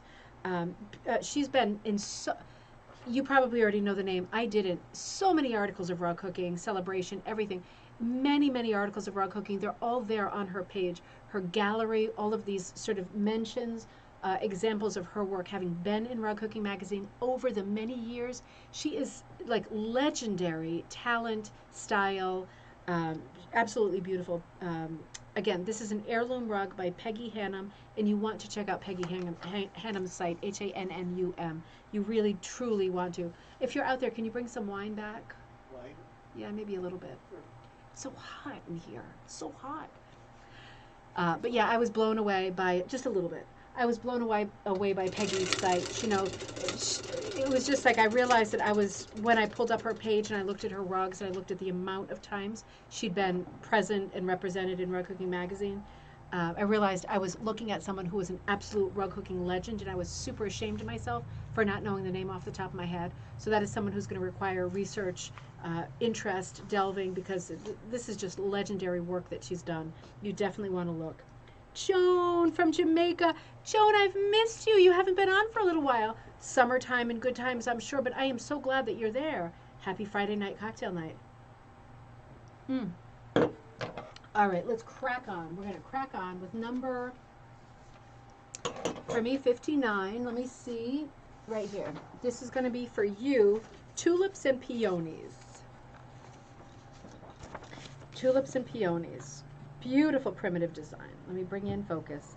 Have you got Tulips and Peonies on your card? Wow, that does not want to focus, does it? Go all the way in and Yeah. Yeah, it's glaring off that stupid tape. So Tulips and Peonies. Now this is by Maggie Bonanomi, Bonanomi. You know, I wrote down Maggie Bonanomi and Kim Palmer. So I think it was hooked by Kim Palmer expertly, and Maggie did the pattern itself. And I wrote as a side note, Maggie sells, I remember this very clearly now because it was extraordinary. I looked up Maggie. She sells on her page, which is called Blackberry Primitives, also a Pinterest page, but Blackberry Primitives. She sells all kinds of wool applique designs. Now, this is obviously a hooked rug design, but she had the most stunning, moving, thoughtful examples of wool applique on her Blackberry Designs page. Yeah, that's really playing up, huh? Again, simple is so hard. You think simple is easy. It is not easy. Simple is so hard. A mess is easy. Simple is hard. Look at the vase. That sort of circular shadow. You've got kind of a bright white, a true white, mixed in with a champagne or a vanilla. So many shades of white. So few colors in this palette. So primitive. So successful. And simple is hard. So tulips and peonies. Put that over there. Give us another spin. I'm going to move a little bit faster. I'm always shooting my mouth off and taking too long. All right, let's see. Let's see. What's the, I think this is going to be, oh, this one's going to be the closest. So this is number 42.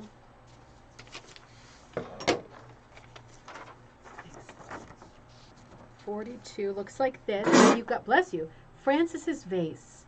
Now, Francis's vase, this is just gorgeous. This is just gorgeous. This reminds me of our Matisse class last month. Francis's vase. Now, I looked up this artist. She goes by the name Francie, Francie. Her last name is Bergquist, which is real distinctive, right? Bergquist. So she's in Connecticut. If you look up Francis Bergquist, this came off of Rug Cooking Daily, another one of these great pages that we've talked about many times, but this is a great example of what you can find on this page.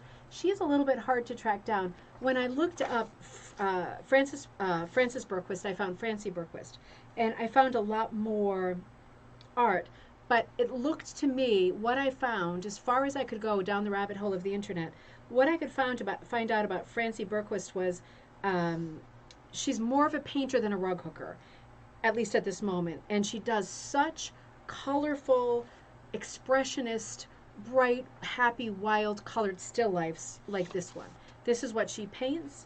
This one is hooked. This is a hooked rug, of course, but this is what she paints too. So if you love that style, you're inspired by that style, you might want to check her out. Francie Bergquist. Beautiful expressionist type still lifes, mostly florals. Super colorful. Very, very intriguing, entrancing, super colorful. Really charming.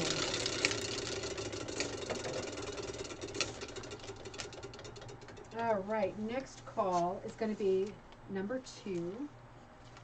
This is an antique one, I can tell right now. Let me bring you right in here. Beautiful antique rug. Now, isn't this different? I'm going to hold it sideways so we can see more of it. So for you, this is called Grandmother's Brocade. I named that because I didn't have a name. It is it's an antique rug. It's a floral geometric. It's one of these mixes we talk about all the time. It's sort of a hybrid, all the time in coffee time. Now, I named it Grandmother's Brocade because of the look of it. It looked like a brocade fabric. Such an unexpected twist between a geometric and a floral. You know how so many times in coffee time we have said traditionally, according to books, according to contemporary books, it was not common in the 19th or early 20th century to use geometrics in front rooms, parlors, rooms where guests might be. It was very typical to have geometric hooked rugs in, for example, kitchens, bedrooms, bathrooms. Now, this is an exception because you can see that somebody has taken the geometric motif and gone to town with it, mixing it with florals. This is a fraction of the rug. Really unexpected. I'm saying it's cropped. I think it's cropped. I'm not sure if it's cropped, but this is an extraordinary play on a geometric. This is something that you could do with a Sharpie on your backing, just figuring out the math of it, putting in a repeat flower with a repeat geometric and get this kind of stunning result. Grandmother's Brocade. Now, it went up for auction on Skinner, right? The auctioneer, Skinner.com. And the estimate was for $300 to $500. Doesn't say what year this was, but I'm so sorry to report it only sold for $235. Now, I have a feeling, again, that it's bigger than this, unless it's been cut down. that seems like a steal for a nice old rug like this. That is so different. We see geometrics, we see florals, but rarely do you see one that is sort of a hybrid like that, fused together. Both motifs equally as strong as the other. So pretty. 200 and anything is crazy for that. I have to do my cheers too, right? Next call. Oh, this one is going to be number 45. And bring the image to you first. Yeah. Oh, isn't that nice? Isn't that nice? This is called Pansies. My favorite designer, Sharon Smith.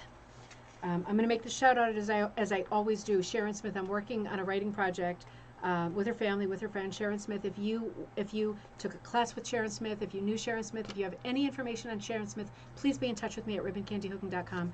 I'm doing as much sort of academic research as I can on her to put something together on her life and on her work, and I just absolutely love her.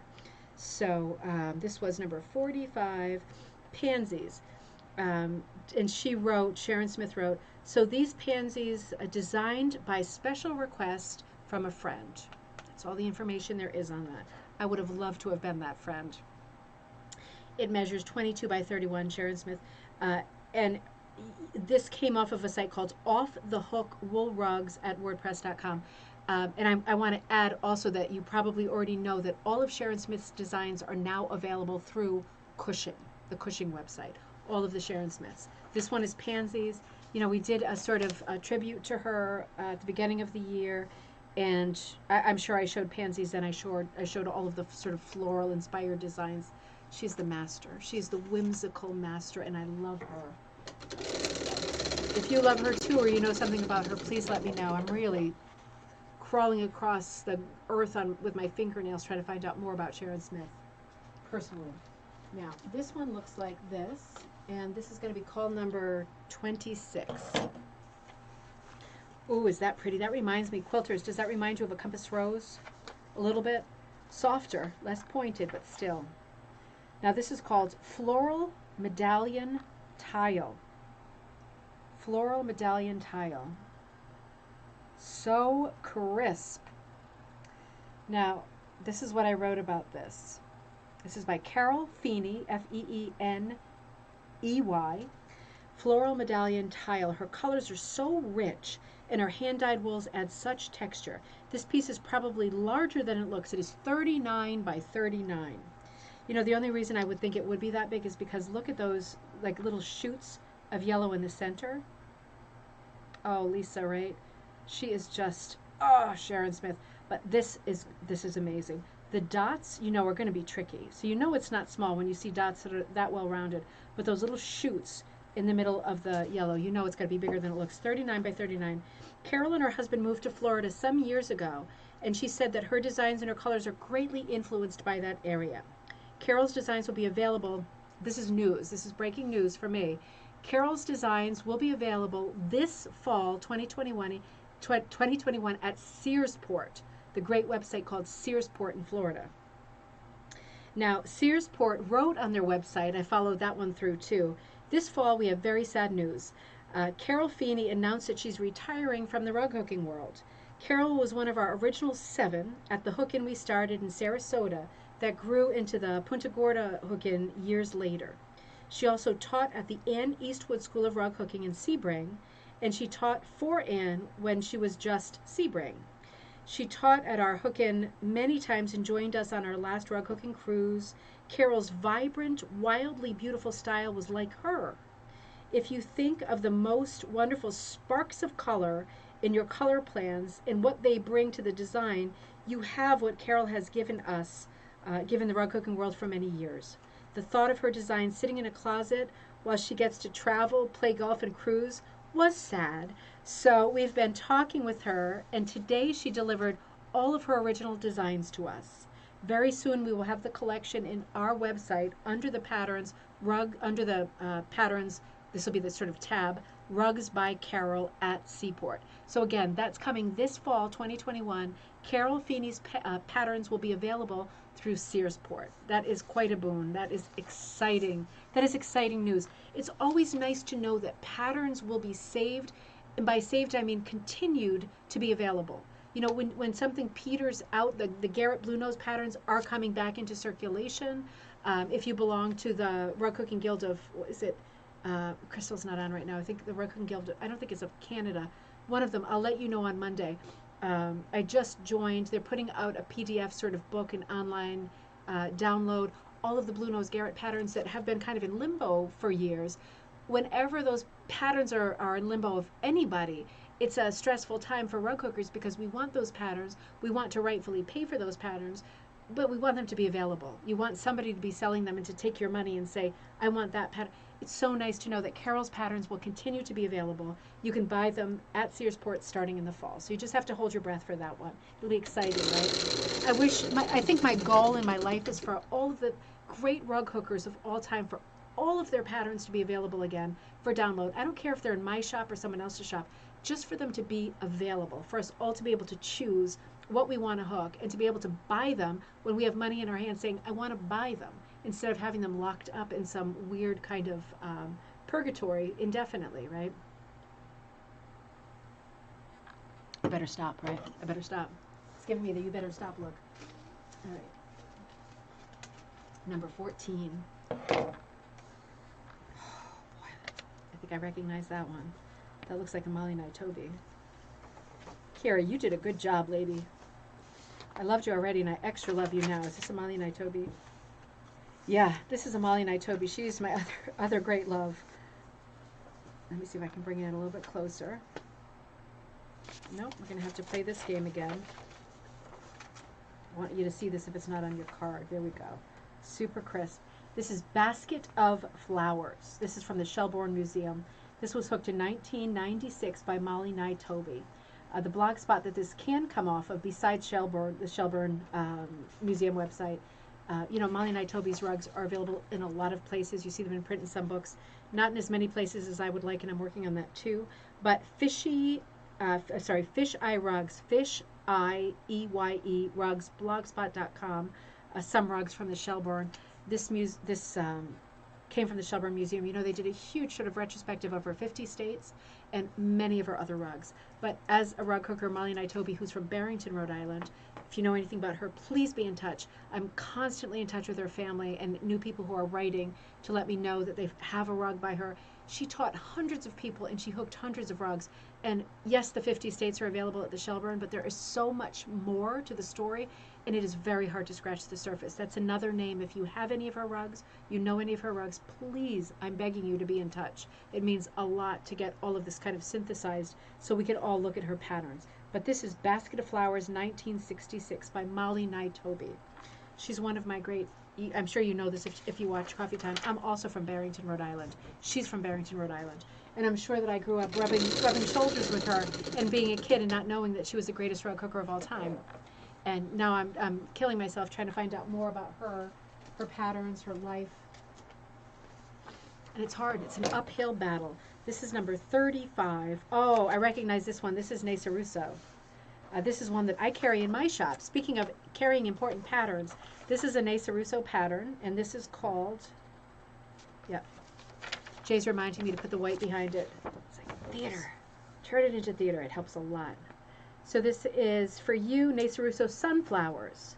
Now, Nesa Russo, if you've been watching Coffee Time or if you're new to us here, she is a felter. She felts wool. So she has beautiful, you know, dyed, gorgeous, stunning, delicious, yummy wool. And she's not a hooker. She's not a rug maker. She felts with the felting needle.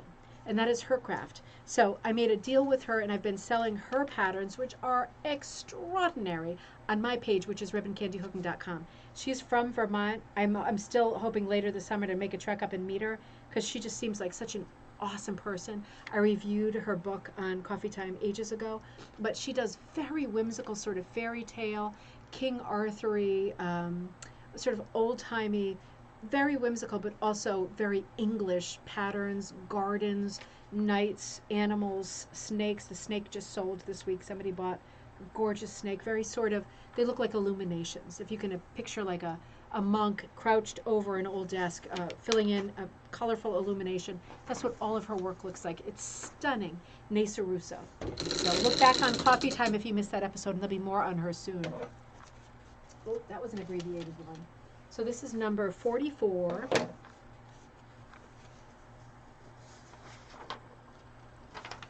Isn't that pretty?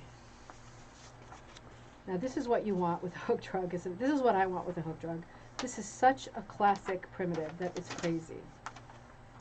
So this to you is, this is a tricky one. This is a tricky one. And I looked at it too. Kyra put this down as Gene Shepherd. I don't think it's a Gene Shepherd. Gene Shepherd shows a lot of his students' work on his website. So I want to say there is a change in link for Gene Shepherd is an icon of rug hooking, right? Not just dyeing, not just colors to dye for. He is his images, his hooked rug designs. He is an icon. He is like the top tier, the toppermost, poppermost, Gene Shepherd. But his website to go to now is www.geneshepherd.com. This came up on Pinterest in a broken link. He's had different websites over time, it seems. Just geneshepherd.com now is the one. And when you pull it up, you pull up his images, which are delicious, and also a lot of his students' work. And I think this is one of his students' rugs. So I'm so sorry that I could not find the name for it, because this actually originated on a broken Pinterest link. But I did go to Gene Shepherd and I looked there at both his work. It doesn't look exactly like his work to me, but I looked at his students' work. And I couldn't find it there either. If you know something about this image, again, please let me know. But this is associated with Gene Shepherd. It's probably one of his students' work. It is an extraordinary composition with two tall sunflowers on the sides that are kind of bookends to this beautiful, friendly picket fence with this heart door ready to flap open and receive visitors. Beautiful primitive house and all of these overgrown flowers. Because as we know, one of the great sort of motifs of folk art is that things are out of proportion and the perspective is all off. And this is a perfect example of a house with these Jack and the Beanstalk type flowers growing up over it. Absolutely beautiful. So I'm leaving that as a Gene Shepherd related image, and if you know more, please let me know. I gotta hurry up, I'm taking too long, huh? My son Teddy just popped on. He's trying to get Gom. Gami is my mom. He needs some attention. This is number 48. And it looks like this. Number 48. Thank you. 48 is called Joyous Flower. Isn't this joyous? This is from a blog, a wonderful blog by Ali Strebel, Strebel. And I think this was hooked by Sarah Burghoff, Burghoff. Joyous Flower, a very happy flower and pattern on linen, 15 by 21, AliStrebelDesigns.com. We've talked about her in past bingo nights. Gorgeous, gorgeous and worth checking out. The site has a gallery and it has an amazing blog, another amazing blog. If you have free time this weekend and you just follow up on these links for these tremendous blogs like Ali Strebel, you're going to be so happy that you did, because every morning you're going to receive something interesting in your inbox about rug hooking, inspiration, something new that you didn't know before. Such a good use of time. Feels like the wheel's getting stuck. It feels like it's sideways heavy. This is number 36. 36. Have you got this one on your card? For you, this is called... okay, this is another Nasa Russo, Summer. And again, same kind of commentary here. This is not a hooked rug. This is a needle felted rug using wool, which is roving, right? The more raw form, the really soft, brushy stuff. Needle felted with a needle. That is the technique. It is not hooked, but these patterns are all available as hooked rug designs on my shop, Ribbon Candy Hooking. This is by Nasa Russo, another beautiful and classic design. She does a lot, I say English, I say sort of medieval inspired, illumination inspired. She does a lot that is Jacobean inspired too, like the Pearl McGowns and Jane McGowns, those overgrown flowers. They're just very signature of Nasa Russo too. Proper artist. We should do a video. I should go up there to her place in Vermont. We should do a full blast video looking at her work, her designs, the wool roving, all of her colors and the things she does are so extraordinary. Next call, 58. Which is, this looks like a nice wide cut. Nice white cut. Let's see. Sorry about all this tape. That would be awesome, Robin. So, what did I say? Number 58, Karen's Rug. Karen's Rug. Now, this came off of a website called, get ready for this, Karen Poetzinger. Poetzinger. Poetzinger. Now, Karen's Rug, she says on KarenPoetzinger.com, another wonderful website, I create original fiber art using traditional rug hooking methods. From conception to dye pots to the hooking and then the finishing of the final piece, I do it all. And she says her blog, the blog that she has associated with her Karen Poetzinger website is called Woolen Tales Rug Art. Woolen Tales Rug Art, another great blog, right? If anything comes out of this episode, if you don't win bingo tonight, God forbid, check out all of these great blogs because they are all great. Kyra outdid herself finding these great things. So KarenPoetzinger.com. That was Karen's Rug. Okay,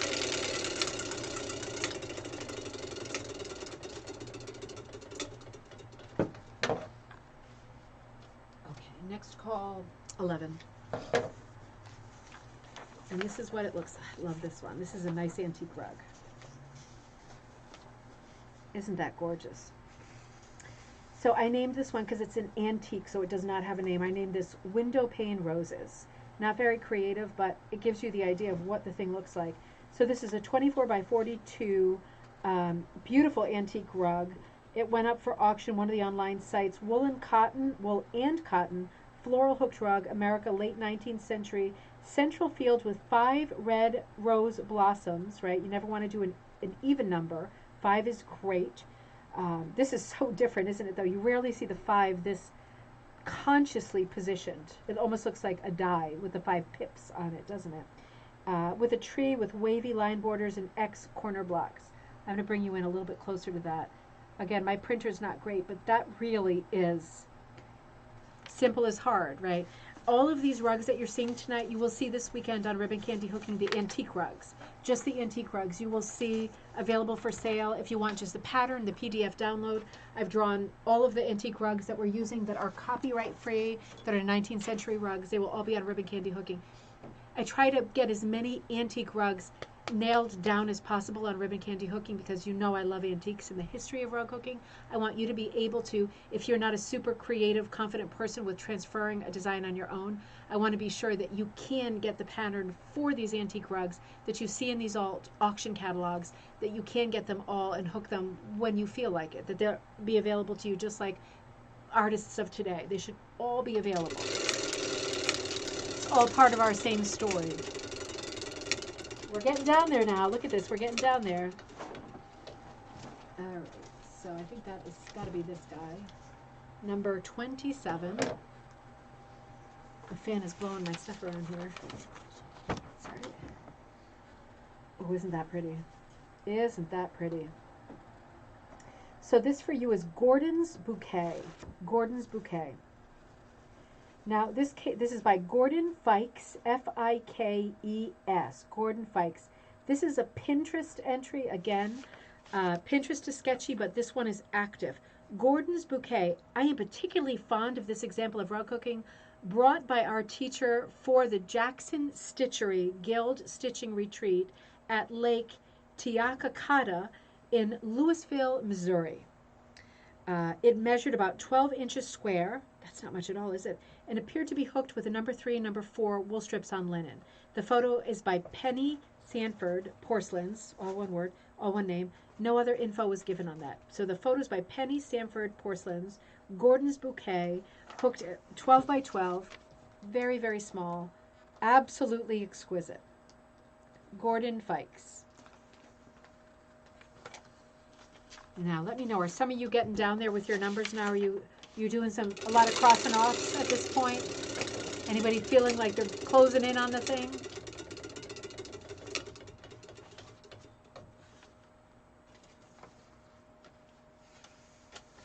Okay, this is number 40. You know, I think we used this once before. I just recognize how pretty this is and how different this is. This for you is going to be called Jubilation. Now, again, talk about a limited color palette and insane amount of success with this. Jubilation by Deborah Groom, Groom, 3 by 2.5 feet. Most of the wool is hand dyed. The edging is corded, whipped, and taped. I named it Jubilation because of how it makes me feel. I was going for a vintage feeling without the restraint of a symmetrical rug. Interesting, right? I was thinking of a rug for our guest room, which is whitewashed in the summer, and she ended up coming up with this original design. And again, you know, the colors almost look like a Persian type rug, the golds and the purples, the absolute opposites on the color wheel. But she's saying, I wanted a traditional vintage feeling rug without a geometric. Now that is hard to do. That's a tall order, but with Jubilation, she really nailed it. So that call was Jubilation. Deborah Groom.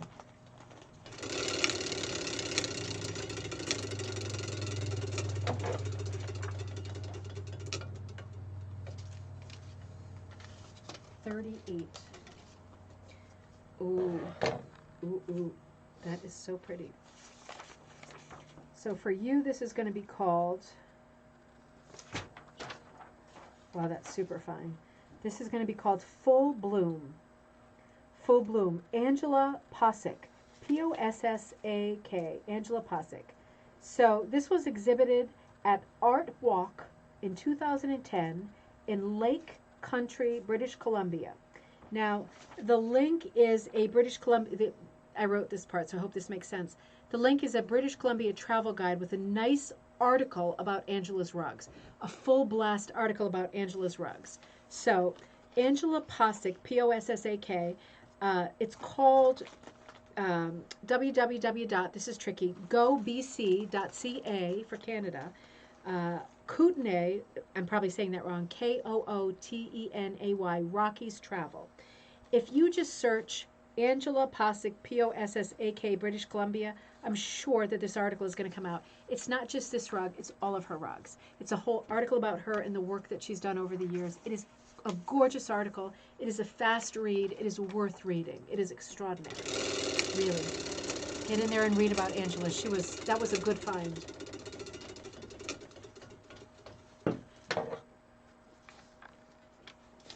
Now, this looks like number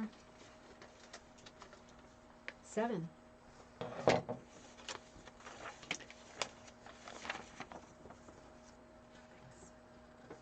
Isn't that pretty? Let me hold it this way. It's the wrong way, but let me hold it this way. For the sake of YouTube. Number 7. This is going to be called for you, Beauport Beauty.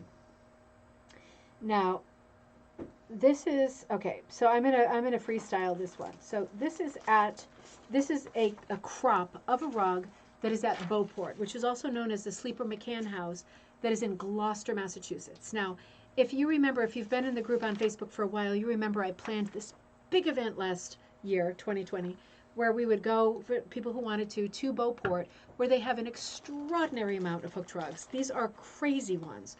And just one town over at Cogswell Grant, in Ipswich, Massachusetts, also like North Shore above Boston, they have another estate there that's owned by the same historical group, which is Historic New England. And they were doing a tour for us with both houses. And it was specifically a rug tour where we were able to look at rugs that were in rooms that were typically closed. Now, this event was canceled for obvious reasons in 2020. So I wrote to Martha again this week, who's in charge of all the event programming, and I said, is it time yet for us to think about maybe putting this back together? Because our day consisted of going to Beauport to look for that rug, plus the other, honestly, 30, 40 rugs they have at Beauport that are extraordinary, not commercial, original, beautiful hooked rug designs, and then going over to Cogswell Grant, which there are a crazy amount more hooked rugs that are original rugs, early rugs, and beautiful. So that is a to be continued for people who are anywhere near North Shore or Boston. Gloucester, Ipswich. That would have been a great day out for us, sort of punctuated with the inevitable stop at a clam shack or something. But I will let you know if that's happening. Beauport is an amazing destination for hooked rugs. It was the home of a collector who was a Hollywood set designer who had a particular passion for hooked rugs and collected so many important ones. It's so great to be able to see them in person. So that is a to be continued. Hope we can do that in the very near future. It's worth a ride, honestly. It's the best if you're anywhere near here. Okay, so let's see. This is number 25. Oh gosh, 25, and this is called Peabody Chair. So we've done another Peabody. We did the footstool earlier. Peabody Chair. Making rubs. So again, this is again going to be Mary Jane's Rugs. Mary Jane Peabody. You know, and her site, her blog is Mary Jane's Rugs, which is very well known. Making rugs to me is about transformation, from wool to linen to something new, which carries my own creative spirit in its pieces.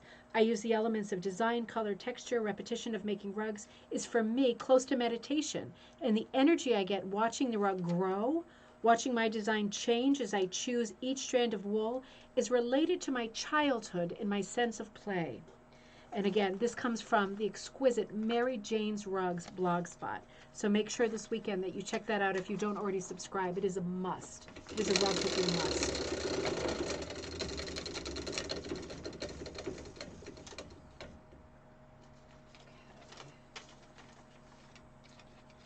54. Oh, that's pretty too. 54. And this is called Flower Medley. Flower Medley. 4 foot by 36. Number 3 cut linen. Okay, so this is what I wrote about this. I'm going to take it down in a minute. Flower Medley. Now, this was done,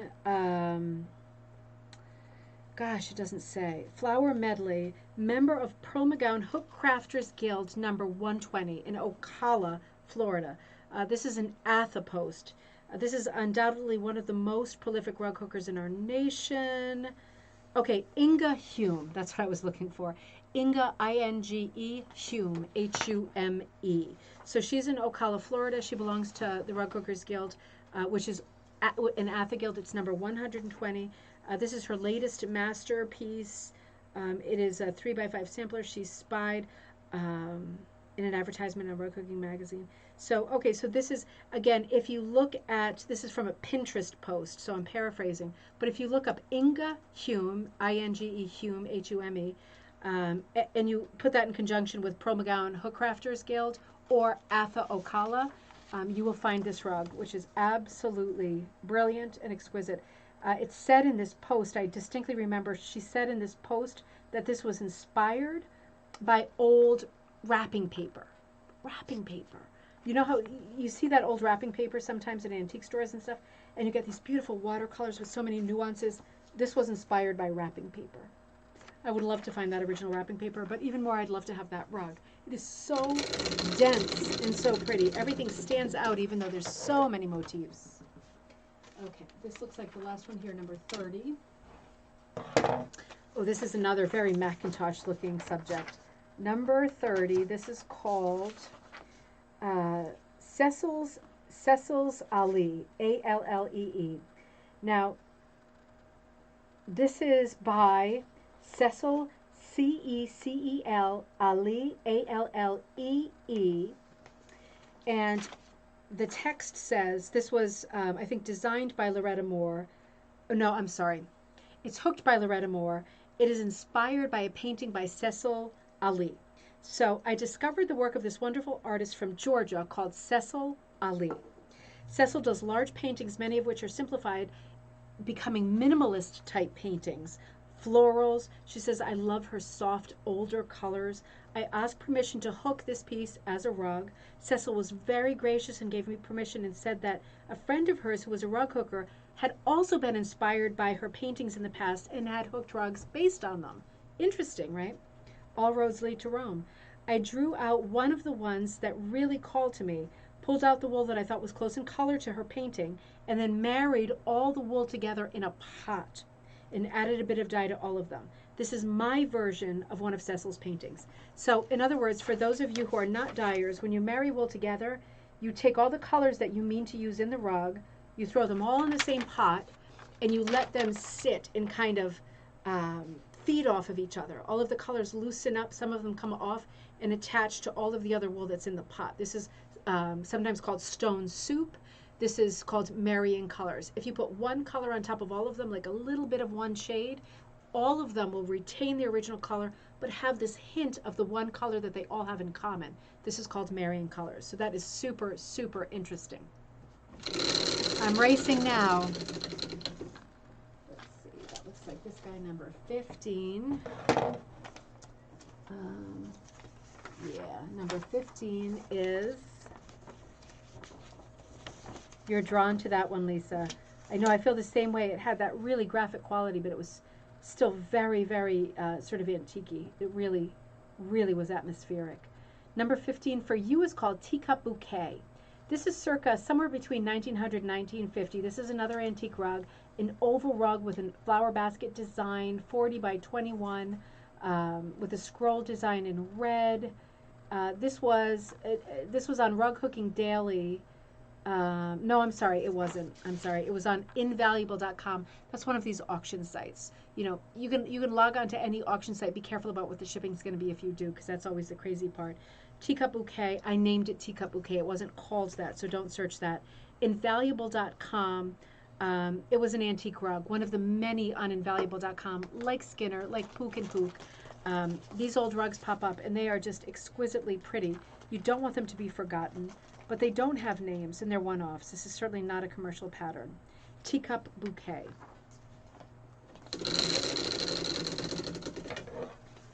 All right, let's see. Now this one looks very different. This is number 53. That's very different. Number 53 looks like this, and it is called Fiddleheads. Well, that makes a lot of sense, doesn't it? Let me bring you back in focus. Fiddleheads. This is 26 by 24, number 4 to number 6 cut. Now it says wool cut velvet, hand cut velvet on linen. Velvet on linen. Okay, so that's different. Fiddlehead ferns are young ferns just starting to uncurl from their winter sleep, and they are named for their resemblance to the finial at the end of a fiddle. Well, that makes a lot of sense, doesn't it? Growing up in Vermont, I have fond memories of foraging for fiddleheads in the early spring. Fiddleheads are edible and quite a delicacy after a long winter with no fresh greens. My mom would steam them and serve them with butter and salt. They were a delicious and special treat, and just thinking about them brings me back to our house on the hill in the middle of rural New England. And that was written by Brigitta, I mentioned her earlier, Gita Phi, Phy, of Sebastopol, California. So we mentioned her earlier in one of the earlier calls. But again, this is called Fiddleheads. And this is on her website. I think this is the Jane Olsen website, if my memory is working at all. Gita Phi, Phy, Fiddleheads. I have never eaten a fiddlehead, and it makes me really want to. Have you? No, I haven't. So it sounds like anything with butter and salt and pepper and stuff is going to be good, isn't it? Pretty much. All right, so this is number 56. And this is what it looks like. This is the next call, number 56, Moxley Sampler. Moxley Sampler, number 4 cut, wool on rug warp, designed and hooked by Stephanie Allen Krause of Montpelier, Vermont, 2010. Moxley Sampler was designed last year for a shading class. Small and colorful, it offers basic hooking techniques that any rug hooker can try. From the Green Mountain Hooked Rug website, Stephanie Allen Krause of Montpelier, Vermont was only 6 when she learned to hook from her mother, Ann Ashworth, a nationally recognized rug hooking teacher. This family tradition began with Stephanie's great-grandmother, Felina Moxley. Okay, so we have certainly covered Felina Moxley on Bingo and on Coffee Nights because she was one of the great pioneers of rug hooking. We'll come back to her for sure, but that is one of the really big names, who created and stamped embroidery and rug patterns at her shop in Lowell, Massachusetts from 1865 to 1882. As a 4th-generation rug hooker, Stephanie happily took up the craft, learning to dye wool fabric as a teenager and then repair antique rugs in her early 20s. In 2000, Stephanie opened a retail shop in Montpelier, Vermont, Green Mountain Hooked Rugs, where she offers a wide variety of supplies for rug hookers, including bolts of wool, hand-dyed fabric, patterns, equipment, and books. Stephanie still repairs rugs and does custom dyeing, and over the past 10 years, she's hooked more than 30 commissioned rugs. That's extraordinary. When time permits, she offers classes, occasionally travels around the country to teach. She earned 2 bachelor's degrees in education and has held several offices in local, national, and international rug hooking guilds. That's fantastic. Interesting. Okay, so that call was Moxley Sampler. That really was an extraordinary call. All right, get down there. We're getting to the end. I'm guessing that some of you are getting dangerously close to the end here. This looks like this one. Number 10. Oh, that's pretty. That's another nice antique one. You got number 10 over there? Sorry. That's all right. Number 10 is for you, sheared floral basket. Sheared floral basket. 19th century multicolored floral border around a ground centering on a compote of flowers and rose spandrels. 35 by 55. So we know from all of our conversations that a shirred rug is a rug that is sewn. It is not hooked. It is a sewn rug. It's got kind of a caterpillar thing going where you draw a stitch of sewing down the center of a piece, pull it, like pucker it, pleat it, and then you sew that down to the backing of the fabric, almost sometimes called a caterpillar rug. But a shirred rug is very different than a hooked rug. Still a viable rug and certainly an antique styled rug. Still super interesting. Well within our range of interest here. This is number 34. Looks like this. Beautiful big orange flower, 34, Dahlia, 18 by 19. This is number 3 cut wool, 8 values of orange here. This is by Sandy Ducharme. That's DUCHARME designs.com. Sandy Ducharme. So she has a website that focuses on painted floor cloths and hooked rugs. Another one of her pages is VermontRugHookingStudio.com. Her name is Sandy Ducharme, and she's in Marshfield, Connecticut. This particular rug of the Dahlias was done in 2014. So really another extraordinary close-up rug, kind of bordering on a Georgia O'Keeffe, isn't it? It's so detailed and enlarged. Sandy Ducharme. Another name we should know or learn more about, right? Okay, so we're going to go for the closest one here, which is probably this one, number 47. Ooh. What number? 47. Now that is some extraordinary shading going on there. Number 47 for you is June Bouquet. June Bouquet. 25 years at Western, silver anniversary. Why not make the vase silver? That is what Gail thought as she worked out her assignment to teach June Bouquet. We're talking about Gail Becker again. Gail Becker. This is another Jane Flynn McGowan design by Gail Becker.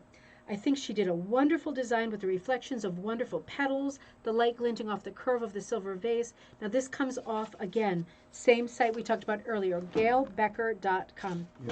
Yeah, I see. Push it back. There we go. All right, so that's Gail Becker, and this is a Jane McGowan Flynn design. Yeah, this was a bad call, huh? Mm-hmm. I've got this stupid Tupperware thing balanced on top of. Wrong size. Yeah, it keeps falling, causing all kinds of mayhem.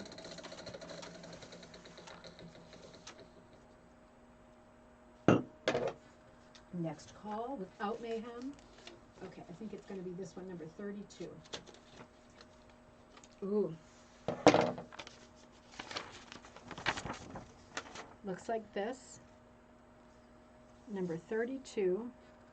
Here we go. For you is going to be called 3 Blooms by Anita White. Anita White is from Kansas. She's a hooker, a braider, and a teacher. I think the design is by Carla Gerard because her name's in here too. Carla Gerard, Gerard. This was again found on Pinterest. Pinterest is so hard, but this appears to be an exquisite design by Anita White called 3 Blooms. She is from Kansas, and the design itself is from Carla Gerard. Let's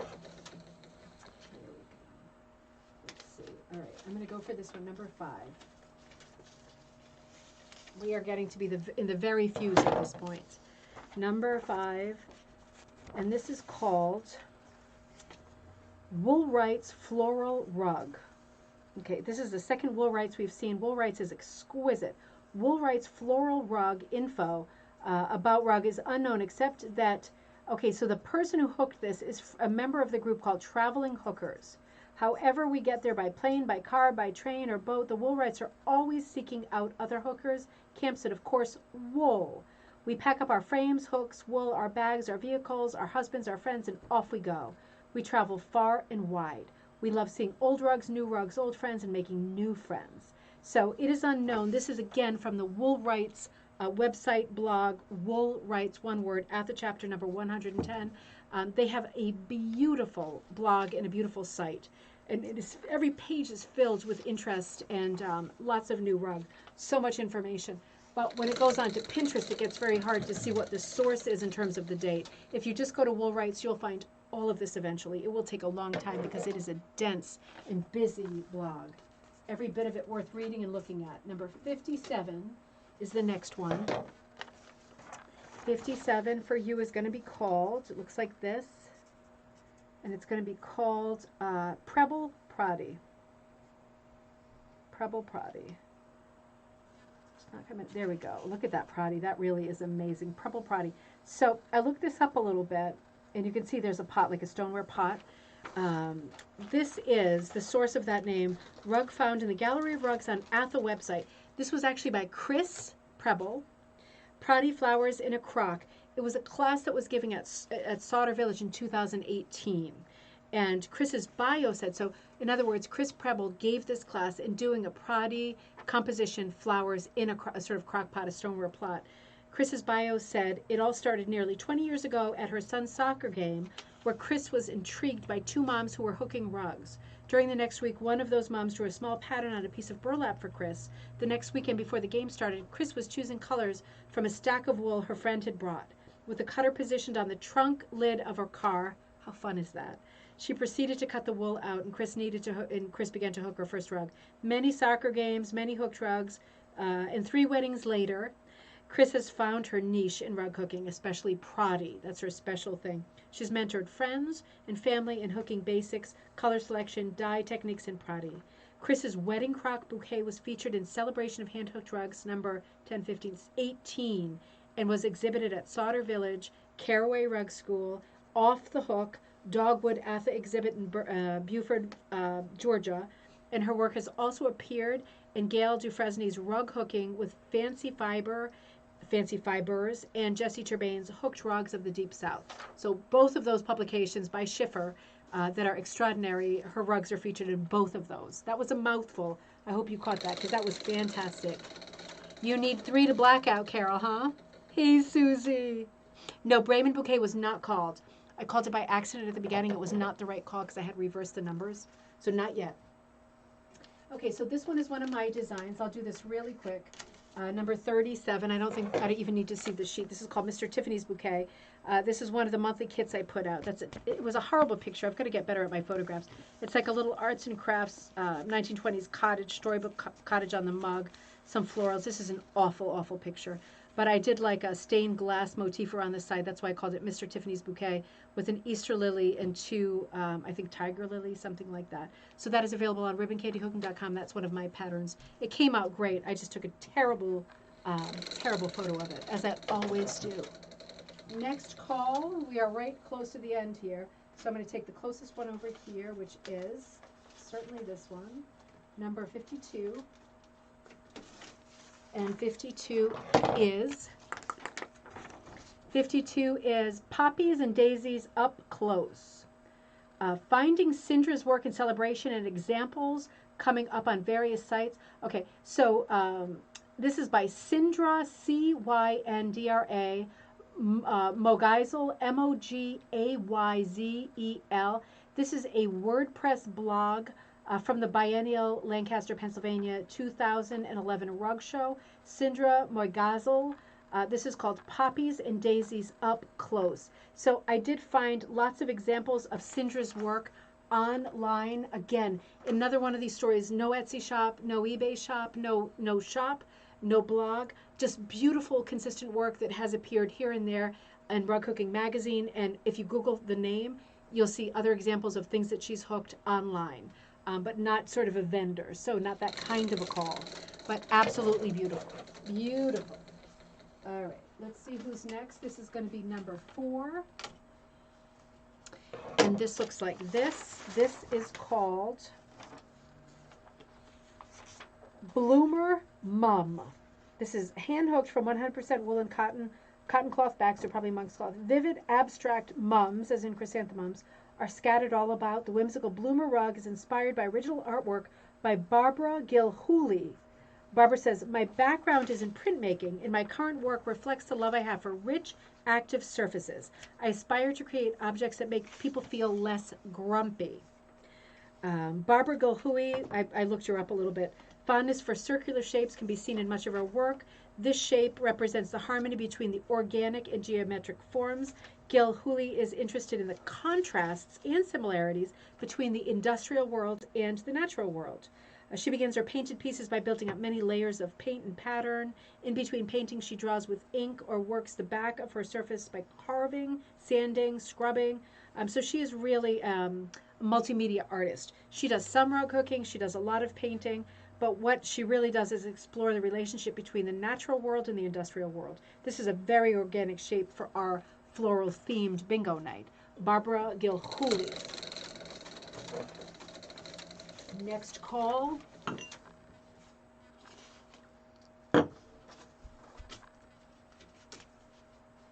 Eight.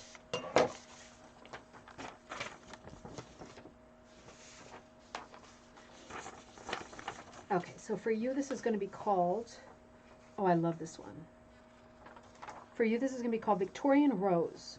I named this one again. This is an antique rug. Only information given. Very rare rug. Important hooked rug on linen from New England, from Ronnie Newman. Ronnie Newman is an art dealer who deals particularly in hooked rugs. So this is from antiquesandfineart.com dealers.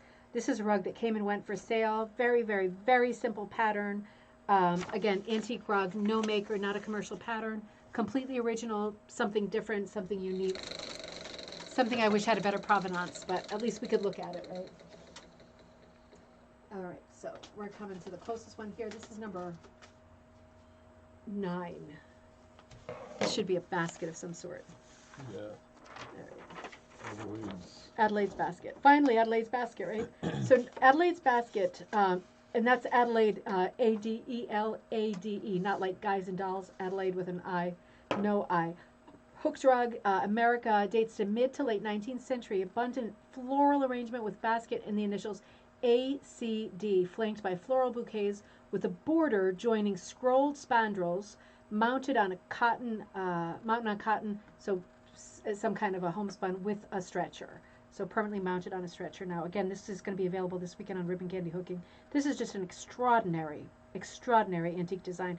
The way that the scrolling on the sides is so graphic and mimics the basket, to me, is extraordinary. They broke the rule here and did 4 really dominant flowers in the middle and sets of 2 on the side.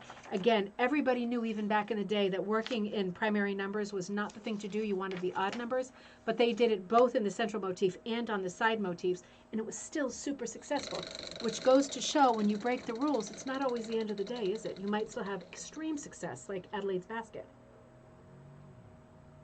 Right, Carol? That border scroll was so graphic. It was so sort of amateurish that it was masterful. That happens, doesn't it, with folk art? It just happens. The shading was so extreme, dark to light. And, of course, mimicking it in the vase, the basket was just brainstorm. It was probably the only pair of pants they had, so they just went for the same colors. But at the end of the day, it turned out to be a masterful piece of work. Number 1. 3 flowers. Now, this is what you were told to do. Odd numbers, 3 flowers, antique rosehip medley. Another one, again, that I named, is an antique rug that did not have a name. This came from an auction website called Garthofner Antiques. Doesn't always deal with rugs, but this particular one did. Very offhand style, original drawing, 3 roses, 7 rose hips, sticking to the odd numbers in contrast to Adelaide's basket. Really sticking to that rule of odd numbers for perfect sort of interest. You don't want symmetry, you want interest. This is just an extraordinary rug. This is another one that will be available this weekend on ribboncandyhooking.com, and we must be getting there. We must be getting there. We have so few things flapping at this point. Oh, that's tough. I'm going to go straight up here. And this is number 50. This is what 50 looks like. Very impressionistic. A lot of heavy shading here. 3 stages of womanhood. 28 by 20. All hand-cut wool on Michelle McRelly's linen. And this is Wanda Care of Ontario. So this is extraordinary. I'm going to take this down for a minute and read you what I found about this. 3 stages of womanhood. It is a fact of rug hooking. If you've hooked a rug, you've hooked some type of background that might be seen that we can talk about all kinds. She's talking about backgrounds, geometric backgrounds, shape-driven backgrounds, backgrounds that mimic the theme. For example, I'm paraphrasing, leaves in like a floral background, or for example, paw prints in an animal rug. And she's saying, you know, you've seen all this done before, all these kinds of, I don't want to say kitschy, but all these kinds of predictable backgrounds that consider the subject of the rug. But she says, we've used filigrees and paisleys, C's and S's, swoops and swirls, bricks and bats. These have all have shape and line, good intentions, design, point of view, etc., etc. But what she's saying in this background is, I'm paraphrasing here, that in this case, when she looked at, oh, we got bingo, Lisa. I saw, I'm going to continue on with the bingo in a second. She's saying what she saw in this rug, instead of putting in a background that was a bit more themey, okay, Kirsten, great. Yeah. Instead of putting a background that was more themey, she actually, in this case, hooked a background looking at what was actually in the background of what she was looking at, looking through the flowers, into the sky. These are the actual colors that she saw. Instead of trying to do a traditional rug hooking background that was, again, more of a marble cake, more of a geometric inspired background, she did what she actually saw in the background, and this was the end result. So this whole post was about hooking a background, unexpected, doing very literally what you see. Now, let's see. Lisa and Kirsten have bingo. Lisa and Kirsten, what number card did you have? I'm just wondering. Because then I can give a shout out to that card. I know it's going to be one card, and I'm so happy for you both. Congratulations. Number 1. Number 1. Okay, great. Number 1 card won. And did it win on the call number 1? Is that call number 1? No, that was number 50. We recently did call number 1. Yeah. So that was number 50. Excellent. Okay. So Lisa and Kirsten, I will let you know if there are other people. Congratulations to you both. I will let you know if there are other people who have bought card number 1. It could be that there aren't, because it wasn't a huge selling one this week. I think a lot of people on vacation and such. But I will let you know. If anybody else has card number 1, let me know, because you won. That's the winning card tonight, is card number 1. Now, for those of you that are going to log off, it was great seeing you. Happy bingo night. Happy Friday night.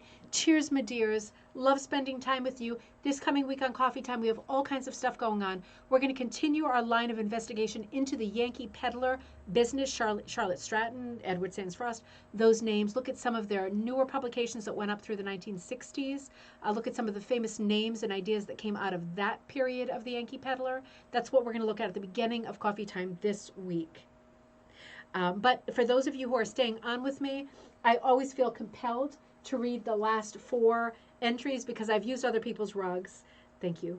And I just want to let you know who they were by, so I'm not just stealing them without advertising them. So if you are sticking with me, Basket of Flowers was called Robin, so you won too. Basket of Flowers was definitely called.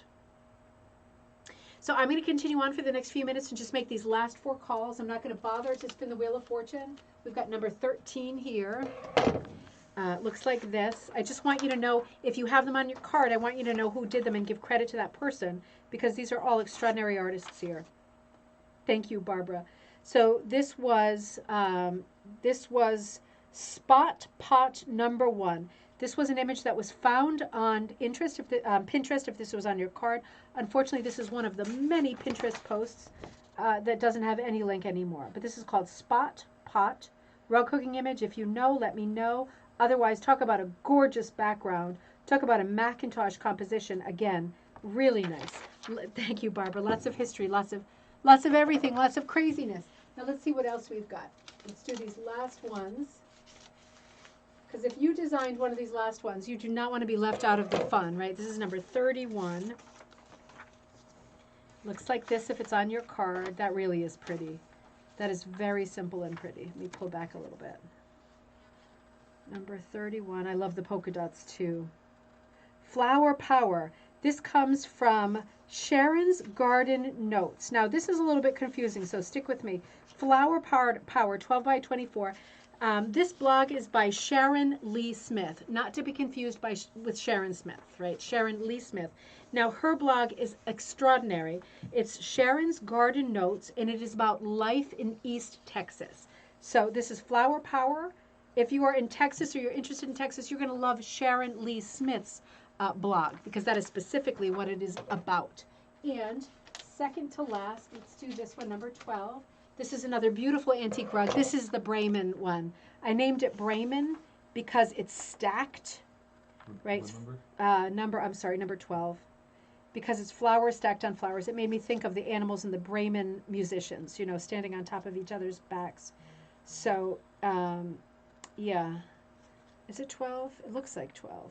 Might be 20. No, I think it's 12. Might be 21. This is the Bremen one in any case. This is the stacked one. Is it 21? I think you have a page with 21 minutes. Yeah, I think I numbered. We can't find the Bremens, but in any case, it doesn't have a maker. It doesn't have a designer. It's an antique rug. It's another 19th century antique rug that went up for auction online. Stacked flower motif, very simple. You can see probably winter jacket, the rust brown jacket on the sides. Very, very simple. This is another one that's going to appear on Ribbon Candy Hooking this weekend. Antique design, no maker, no designer, no provenance, but a beautiful old design. And our last call of the night is number 14. This is the sort of Alice in Wonderland one. This one is extraordinary. It does, if you can see the Alice in Wonderland, there's two figures of Alice. There's other characters in there. I can see the Cheshire Cat sitting in there. 41. It's a really dense floral and really special piece. Let me see. Sorry. All right. Goes to there. There we go. That's better. So yeah, this is really specific. You know, I want to say something real specific about this too. Ad lib. Okay, so it starts on here. So you saw there was the Alice in Wonderland connection there. Number 41, Tea Time in the Garden. It's 41 by 42, number 5 and number 6 cut. Now, this is, I wrote, there's an article about Anne in Concord. Okay, I'm going to give you her name in a second. I did this in the wrong order. In the Concord Insider, so Concord, New Hampshire Insider Magazine, February 5th, 2013. And it said, the floor is just about the only place that Anne Winterling does not put her rugs. All of them are up on the wall. She did this extraordinary rug. She's in the League of New Hampshire Craftsmen, right? We mentioned them earlier with another artist that we showed tonight. She does all kinds of crazy hooked rugs. She shares a cottage with her husband Charles in Heritage Heights, that neighborhood if you're from there. She talks about creating patterns. This Concord newspaper article about Anne Winterling is amazing and beautiful. It talks all about her rugs. She's super whimsical and different. Now this one, she was inspired at her aunt's farm. Her aunt was a rug hooker. It has some great history.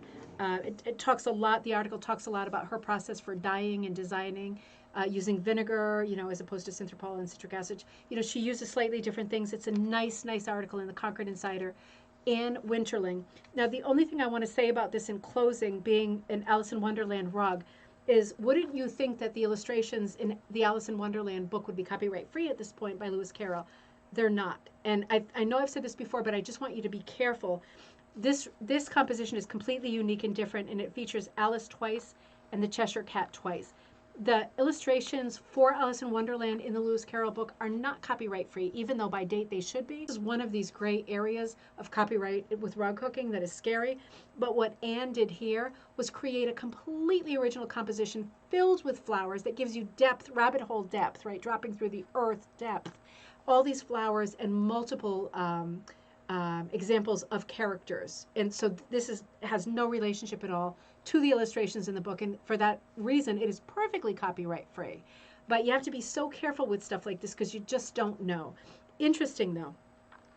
Oh, thanks, Robin. I hope it was fun. This flower episode, again, I want to say a huge thank you to Kyra. I know you're not watching tonight. My heart goes out to you. You know, my little guy is 9 now and my little girl is 7. Kyra's son is at an age where he's heading off to teach, like he's one of the sort of counselor people, one of the people who's in charge of the camp in New Hampshire, and he's going to be away from home for the first time. And you know, if you've been in this situation before, what a heartache this can be and what it can feel like. So my heart goes out to Kyra. I want to spend as much time together as we can this summer to keep our minds off of that and do fun things instead. But this is their last night together, her and her husband and her son, so they are celebrating that way. Give her a huge shout out. Give her extra love on our Facebook page because she needs a little bit of extra love and support right now. It's a bit of a stressful and sad time. As maybe you've gone through this kind of thing, I can't imagine because my little one is still a little bit too young. But I will be there for you, and we will all be there for you. And thank you hugely for putting this night together of the flower rugs. If you have an idea for the next bingo night, let me know. It will be 1 month from tonight. Have a great weekend, everybody. Remember all the different and new things I'm putting up on ribbon candy hooking. If you plan to be in the Van Gogh class, it is not too late. I send you the downloads of things that you'll need to use for drawing exercises in the class. This coming Sunday night, this coming Wednesday night, the die class is in August. There are lots of new products on this weekend. Have a wonderful weekend, and I will look forward to seeing you on Monday at coffee time when we get back into our history, particularly Edward Sands Frost and Charlotte Stratton. Delving into the Yankee Peddler history there. I will see you then. Have a great weekend until then. Take care and thanks for tuning in.